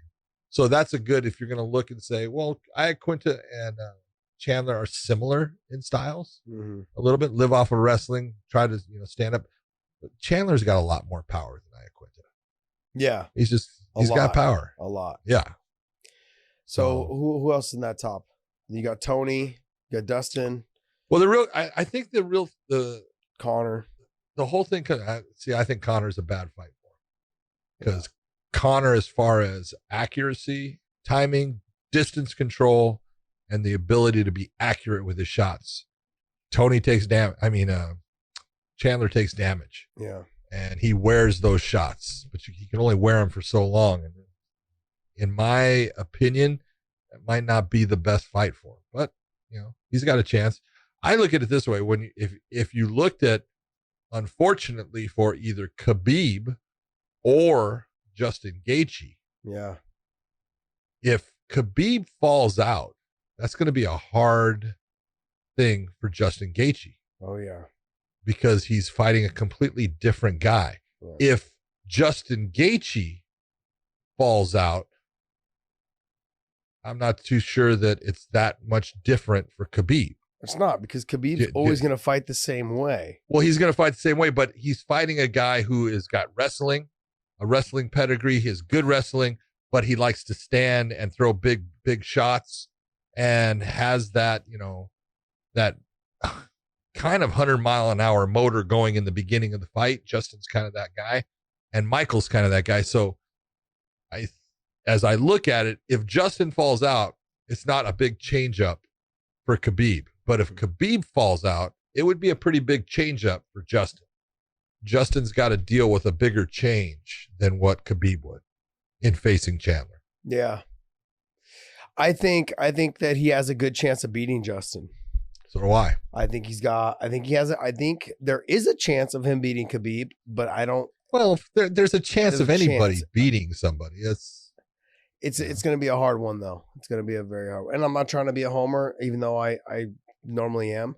But Khabib, I think Khabib would have a hard time taking him down because he is shorter. He's squattier. He's got good wrestling. He's got a good wrestling pedigree. He's got a strong core. He's got a strong core. Yeah, he's got the ability to continue. Like he's good at wrestling. He's good at transitional wrestling. So he doesn't get one thing, he goes to the next thing. He never stops in the scramble. No, he doesn't.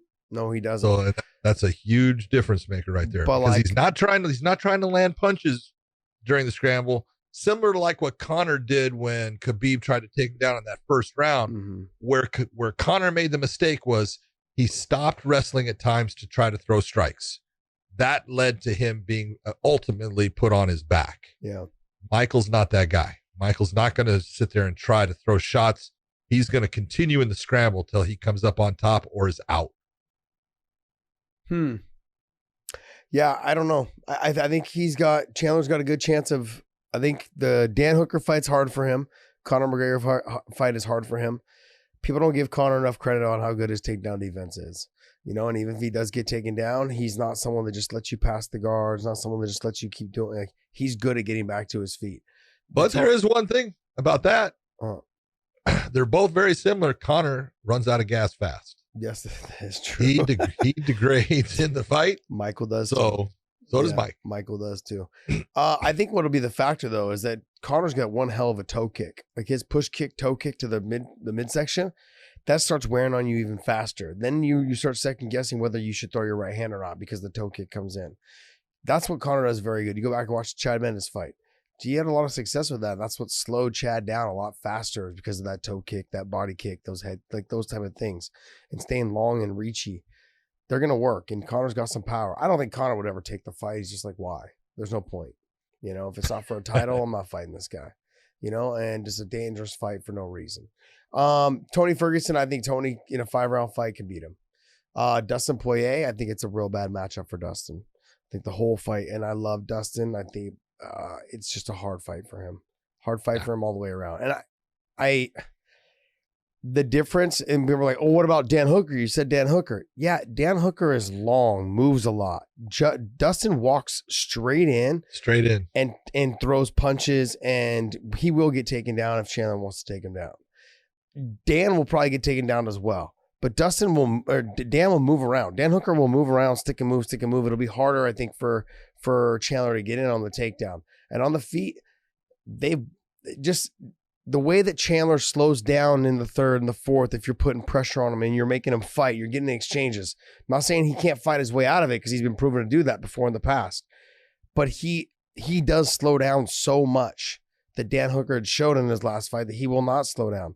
Dustin Poirier, he will do the same thing. He'll continue to go forward as well. But Dustin will walk forward right into big shots. And that could change the outcome of the thing. Whereas Dan Hooker is not going to walk straight forward right into the big shots. So that's what to me is the difference. There's little tiny subtle differences between the two and stylistically and how they match up. Dustin will walk into the fire. Dan will create the fire. He'll move around and try to spark the fire and see what happens and let the fight, develop in front of him. That's what the difference is between the two.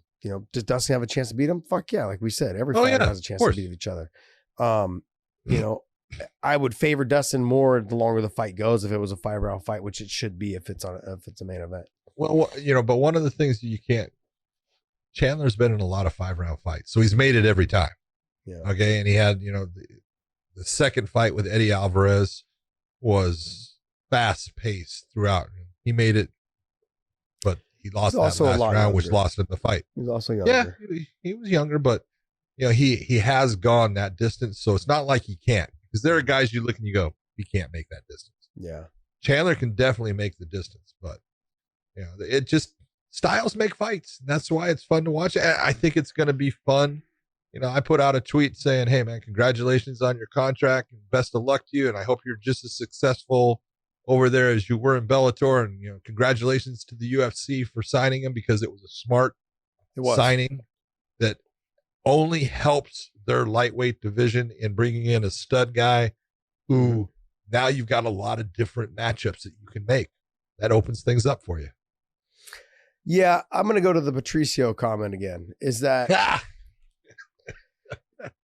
well, everyone's like, oh, like they're talking about the fight in terms of like how these guys would match up in the UFC. And I said, like, you guys got to understand how good Patricio is. And people don't get it. They just, oh, you'll get killed by Khabib. He's not a 55 pounder. He's I don't know how tall he is, but Patricio's he's what? He's a 55 pounder because he took the championship. Yeah, he took the championship. But I'm saying that in terms of he doesn't fight at 55. He did it because he wanted to knock out Chandler because of the disrespect he showed towards his family and stuff, which he did. He went out there and knocked him out.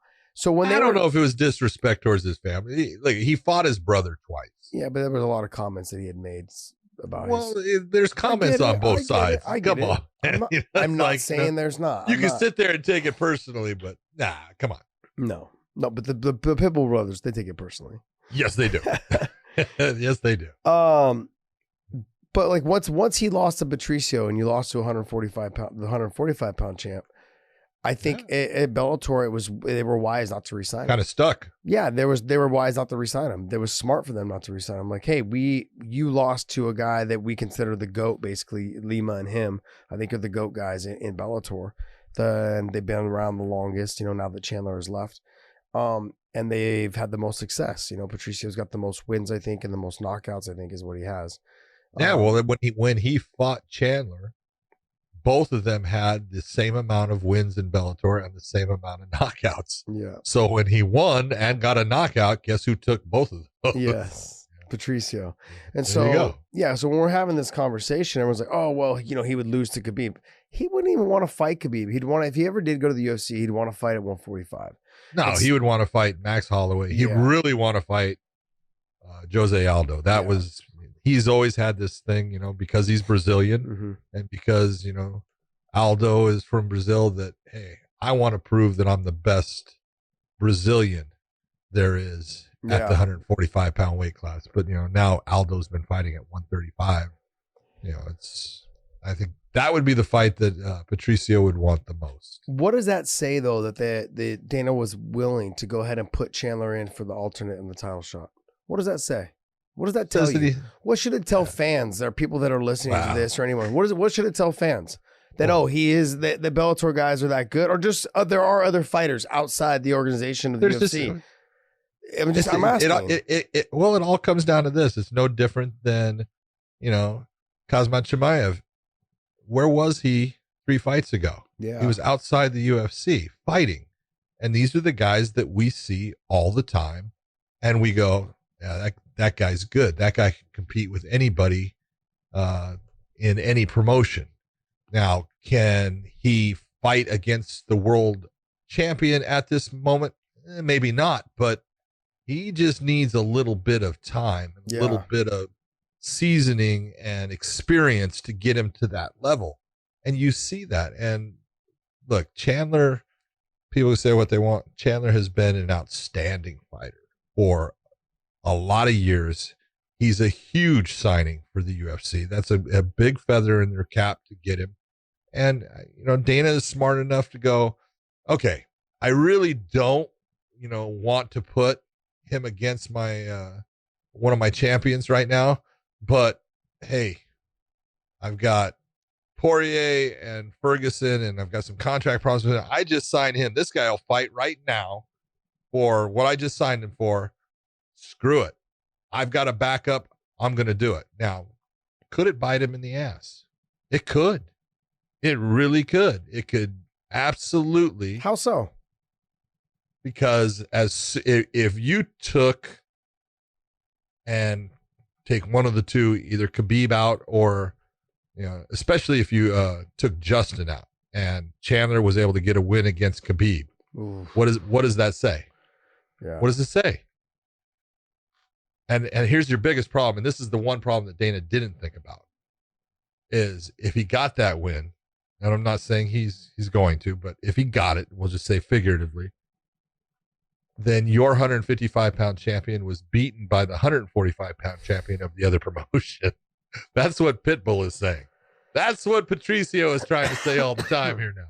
Yeah. So, are they taking a chance? Yeah, you could look, but truthfully, I like that he's doing that though. People are going to always say the UFC is the number one, and they are. I'm the first one to sit here and say they're the number one promotion out there.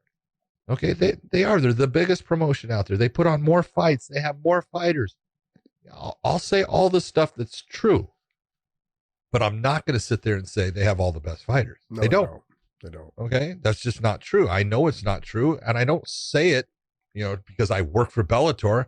I say it because I saw fighters from all over the world, especially when I was, officiating. And trust me, there are guys out there that I know still, and I'm trying to get Bellator to sign some of them, that these guys don't bring up their names. Anybody. Don't ruin our stuff. We're trying to get these guys. I did not do that, but these guys are out there and they can, they're the same as, Khamzat Chimaev. Mm-hmm. They're out there and hey, they can fight with anybody, And so if a fan has a preference in a promotion and they say, I just like watching the UFC. Congratulations. You just like watching the UFC. Yeah. Great. Okay. If that's all you want to watch, no problem. Yeah. But there is a world of MMA out there that you are absolutely crazy for not watching because it's incredible. The UFC's got great fights. Sometimes they've got bad fights. Bellator's got great fights. Sometimes they've got bad fights. But all of these promotions out there, some of these fights that these guys are putting on, holy shit, they're freaking phenomenal. Yeah, they are. Yeah. Well, I'm excited. Hopefully, I don't want one of them to pull out, but it would be cool. I don't, but I kind of do, but I don't. Yeah. I don't. Yeah. Good stuff. I think him and Gaethje would be an amazing fight if Khabib pulled out. I think him in the Khabib fight, would be good, but I don't think it'd be as good as the Gaethje and Chandler fight. Okay, let me ask you this, because Kevin Lee came out with some statements that were kind of, he made the statement of he felt that Dana was doing it to screw with Bellator. I don't think you can screw with Bellator. No. Their 145-pound champion beat him. Yeah. There's no way you can really screw with him. But he did talk about how good Chandler is. And you take a look at everything that he said, and then he said that the signing of him kind of says, it kind of says that, there's some semblance of Bellator's got some good fighters. He goes, because my brother fights over there. He goes, but it doesn't have the same lights. It's a different atmosphere. And he feels that Chandler will be overcome by the pressure of fighting in the UFC under those lights. Do you think that there's going to be that difference? I think that Chandler may be overcome by the pressure of having his first fight in the UFC if it was for a title like this potentially may have. And that goes for any fighter. We just saw Liz Carmouche and Kat Zingano fight, and they didn't have their best performances. And it's been known to happen to these fighters. But they hadn't fought in a long time. Yeah, okay, but you can go ahead and say the same. Look at Quentin Jackson when he went over to the UFC, right? He fought Marvin Eastman. He didn't have a great performance. That fight was not the best performance, the best Quentin Jackson we had seen. Like guys, when they come in, and girls, when they come into other organizations, their first fights in those organizations, there's nerves. There's just all this anticipation. There's, like I talked about with those fighters last week, the new contracts, all the new fans, all the new people, like the people that you're dealing with in the organization, they're all new faces to you. And like when you walk past them, they're like, they already know, oh, that guy he just signed, he's our new guy. And there's already that pressure of like, fuck, these guys are all looking at me like he's the new guy on the block. There's that pressure. You are the new guy, and that's the pressure. Do I think that he'll be able to handle the lights? Yeah, once the fight starts, I think he will be able to. But his first fight under those lights is going to be a little bit more difficult. Making your first fight in any organization is going to be hard. And if he has to do it for the UFC title in Dubai against Khabib or against Justin Gaethje, who's a pressure fighter, that makes it way harder. It makes it way harder. But don't you think it actually makes it so much easier because it is in Abu Dhabi on Yas Island, but there's no crowd. No crowd. Yeah. Kind of makes it easier. There's not really a big crowd in Dubai anyways, right? When they have shows out there. Yeah, they put up a 10,000 seat, 11,000 seat arena. So, I mean, it's not like they're selling tickets. Those are, you are coming, you are not. Yeah. Oh, that's great. The lights are no different. Just it's the matter of, like, for me, I feel like they're just lights. It's his first fight in just a cage. It's his first fight in a new promotion. That's the hardest part of it. It's a new promotion. It has nothing to do with, it's the UFC. It has to do with any organization you go to. A new promotion is like, oh shit, this is new. Everything is new. The people that, people talked about when they left, when they went from the UFC to somewhere else, they would say, oh man, I miss, like Bert would yell to us, we rolling, right? That was just a thing. That was a tradition that people got used to. Bert Watson. Yeah. So giving a shout out to our boy Bert. But like, you know what I mean? Like the things are different. You got to develop your home. You got to make it feel like home again, and you get comfortable with it. That first fight's always the hardest, and I think he'll handle it like a champ. But I also think it was also a good thing for Bellator to let him go for the amount of money he wanted. Knowing that you lost to the 145-pound champ and you got finished, in the first round, I think it was good. There was no reason for them to keep him anymore. That's the bottom line. You're 34 years old. You've had wars. Well, a lot of people are going to look and say that, you know what? It's never good to lose a good fighter. That's true. But so now here's the question. Did Bellator let him go? No, they didn't let him go. Well, nope. They did not let him go. I would say no. They didn't cut him, but they didn't. That's letting somebody go. But they didn't match. They didn't match it, which means that the UFC felt that they had to pay more to keep him. They had to pay more to get him, which that's what Mike wanted, and so hopefully he got what he wanted. I hope so. But it's not like Bellator let him go because they would have kept him for a certain price. Mm-hmm. So yeah, that was the same deal that went with Phil Davis, went with myself, went with Lyoto Machida, went with whoever else came over. Yeah, Absolutely. I know these things. Just making a point. Oh man. Anyways, I have so much I want to say. But Don't cry, Josh. I know I have so much I want to say. I'm excited though. I'm excited to see what happens for him and what the future holds. He's 34 years old, kind of towards the end of his career. I think he's got a couple more years left in him. Got a couple more years. 2 good years. But 36. he has to remain busy. Yeah. He really has to say, hey, man, I want to fight. I want to, however many fights are on the contract, I don't know. But if it's 6 fights, because I would think that with him, they probably did somewhere around a 6-fight contract in the beginning. Maybe 8. Yeah, maybe. But get those 6 fights done within the 2 years. If I was him, I would have tried to do some sort of deal like Gilbert Melendez did with the no-cut clause. Just being smart. Well, hold Where on. are you going to go? Where are you going to go? But you have to remember who was going to sign Gilbert Melendez. Bellator. No. And They yes. kind of talked about it, but then. Oh, no. Oh, you mean when he signed that Totally deal? Wrong. When he signed the first When deal. he signed with the UFC, because the UFC picked up his contract from Strikeforce. Yes. And then Gilbert went to Bellator, and Bellator offered him a contract, and he had to bring that to be matched by the UFC. And on that was a no-cut contract. That's how he got that. Yeah. Good for Gilbert. Well played. I Well played. wonder why more fighters don't do that. I don't know. Probably because they think that they're never going to get cut. Not very bright. You're always thinking about being positive. All right, good. Real good. All right. My man. Let's, you know what? I want to do one last quick breakdown.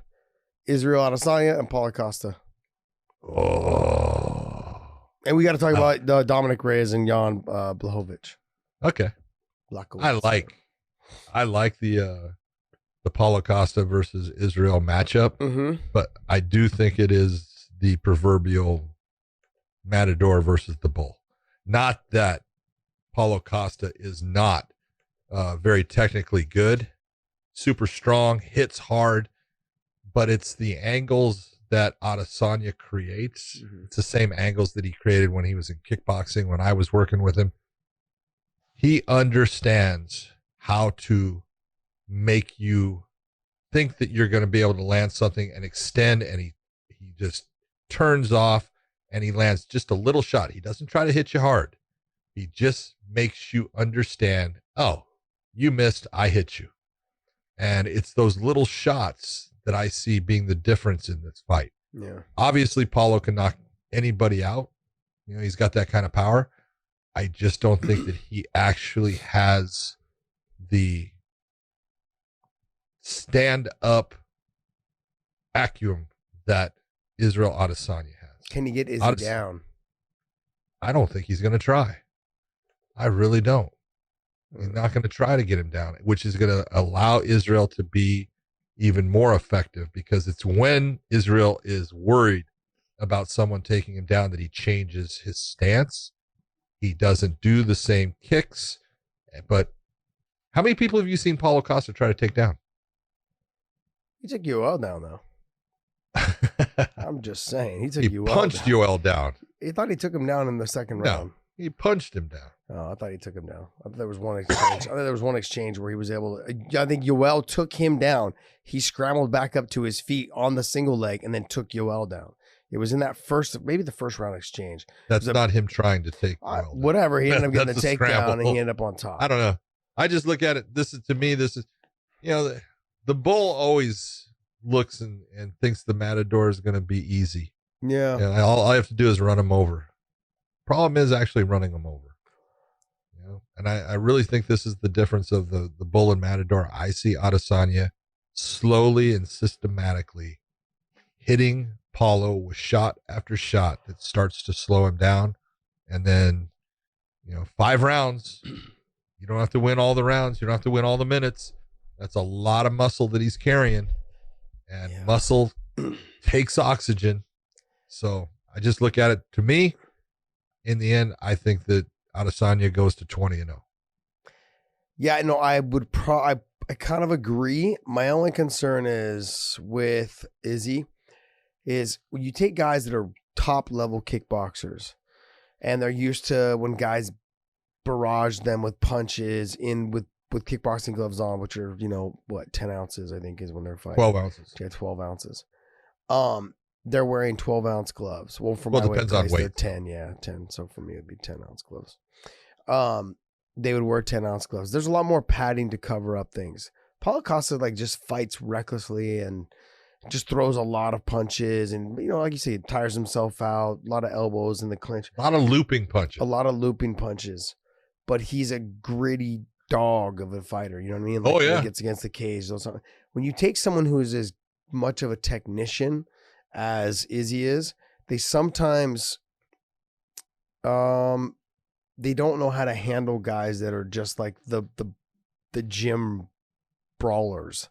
They have a harder time with some of those guys because their punches are coming from angles they're not used to. It's like you're taking a really good stand-up guy and they're used to fighting other good stand-up guys or working with good stand-up guys. You take someone who's not, he's good, but he's more of a brawler type that comes in, is aggressive, and he's fast, and he's explosive. He's got fucking big power, which Paulo Costa has. It only takes one of those things to slip through, and the fight could end. Yeah, and that's like when you're not used to you're used to dealing with people that are like, okay, you go, I go, or good technique, good technicians, and okay, this most commonly viewed like techniques is what you guys would both be working from. But with Paulo Costa, it's not going to come from the right angles. The things he's going to do are not going to come from the things that Izzy's used to seeing them come from. So I think there is a chance. Obviously, we've talked about there's always a chance. I get it. But I think in this scenario, I think Paulo Costa's chances are a little bit higher. I'm going to give him, I would still give it 70-30 to Izzy. Okay. 70-30. I would say that's about right. I'd give it 70-30 to Izzy. But I wonder if he fights so carelessly and just he's able to sneak something through, it could be over. It could be over fast. I think Izzy, for him to win, he's got to fight a slower version, a long distance fight. He's got to slow it down. I don't know if he can slow that pace down for the first 2 rounds without getting clipped and dropped and suffering some sort of damage that maybe changes the outcome of the rest of the fight. You know what I mean? So, and how he approaches the fight. So there's a lot to be had, a lot to be said about this fight that coming up. Like, just let your mind wander of all the shit that could happen in this fight. I'm excited for this. I think everyone's excited for this fight. The other fight too is Dominick Reyes and Jan. I want to say Peter Jan every time, but Jan is it Blachowicz or Blachowicz? Blachowicz. I've heard some of their commentators call him Blachowicz, and I've heard him say Blachowicz. Really, Blachowicz? Yeah, I don't know why. Blachowicz. Yeah. Okay, so let's see here. Do you think Dom? I do. Didn't Jan beat him already? Jan beat. Jan. Oh no, he didn't beat him. He's only got one loss. His only loss is to freaking John Jones. Yeah. Did they fight already? And that wasn't a loss. Did they fight already? No, they haven't. Yeah. Okay, I thought they had fought already. Maybe I was thinking of someone else. All right, so yeah, I mean, this could be. Both of the guys are mountain of men. One's only 6'2", though. The other one's 6'4". Power. Who do you give it to? Man, I honestly think they're both about the same. I think Blachowicz is the guy, if you're going to look and say, who's the stronger guy? Maybe he can lift more weight, but Dom Reyes he's a lot stronger than people realize. He's got long levers, and when he holds on to something, everything. John Jones found out Dom Reyes is a lot stronger than people realize. Yeah. Just like I think John, for a long time, people were, finding out, hey, this guy's a lot stronger than you think. He looks skinny. He's not weak. I think Blachowicz, when you look at the way he fights, he's a straight ahead fighter. And for most of his career, he's been a straight ahead fighter. He had problems with Thiago Santos. He got beat in that fight. He had problems when he fought Patrick Cummings, I know, because Patrick took him down continuously and just mauled him. Reyes is not going to be that guy. Reyes is going to be the guy that's going to try to pick him apart. Mm-hmm. And the big difference that I see with it is Dom Reyes' footwork makes him laterally move out a lot. He tends to slide himself out. He comes in, throws his shots, and laterally he'll loop out and reset. Where Blachowicz goes more in a straight line. I think, Luke Rockhold was doing well for a while in the beginning of the fight with Blachowicz because of it, and then got careless.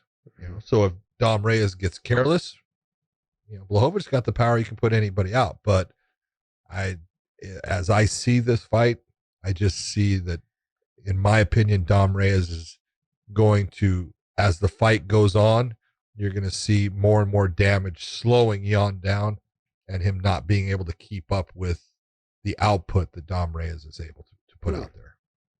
I think if it's in boxing range, I would give it probably lean more towards Jan. Yeah, if it stays boxing range. If it stays in that kicking range or in the clinch range, I'll give it to Dom. So there's two ranges. Yes. For Dom and one for Jan. But I agree with you. Yeah. I look at Jan uses he kicks every now and then, but he uses a more Eastern European boxing style. Yeah. That's his way of fighting the stand-up game. He doesn't really go for takedowns that much. He might, in this fight, he'd be smart to, get Reyes off his feet, but Reyes he's not easy to take down. I can't imagine he is. It's hard. People don't realize how hard it is to take down tall guys, because you got to lift them a little bit to get them off. Well, lift them. Sometimes you can't lift them enough. You can't lift them enough. Their feet are still on the ground. So yeah. All right, well, man. Well, hey, who do you think? Who do you think, though? You're going with Jan. I want to go with Jan. I like Jan. I want Jan to do it. I want Jan to get it done. I think he hasn't got a whole lot of respect. He's also 37 years old. Be a nice little feather in his cap to get it before he. That's a big difference. That's a big difference in the fight. 30 and 37. Like to all right, we got a beer on this one. Yeah. Yeah. He talked me into it. You just did what I do to Javier Mendez all the time. Oh, I'm a sucker. All right, guys. Well, hey, hope you guys enjoyed the show. We will see you guys next week. Please hit the YouTube thumbs up, and that subscribes, and hit the subscribe button as well. But that shares our videos, and you hit the thumbs up to everybody else. We appreciate you guys. Our numbers are growing, and we thank you. ProWrestlingTees.com, okay, /Wayne in. Okay, go there. Use the promo code GOAT. That'll get you 20% off any of our shirts that are under the profile there. And take a look at them. We've got a bunch of cool shirts that are there. And take a look and see what you guys think. And order one. Take a picture of it and post it on your Instagram or your social media. We'll repost it for you. And we want to thank you for your support. And John, man, it's been good. And you're calling the Bellator shows this week, right? You have one next week. Next week. Sorry, next week. Yeah, so we're good. All right, guys. Well, hey, we'll see you guys next week. And podcast, Dave, you got anything to say? No. Thank God. No. All right, guys. Well, hey, hopefully you guys enjoyed the show. And Big John McCarthy, take it easy, and I will see you all later. Later, my brother.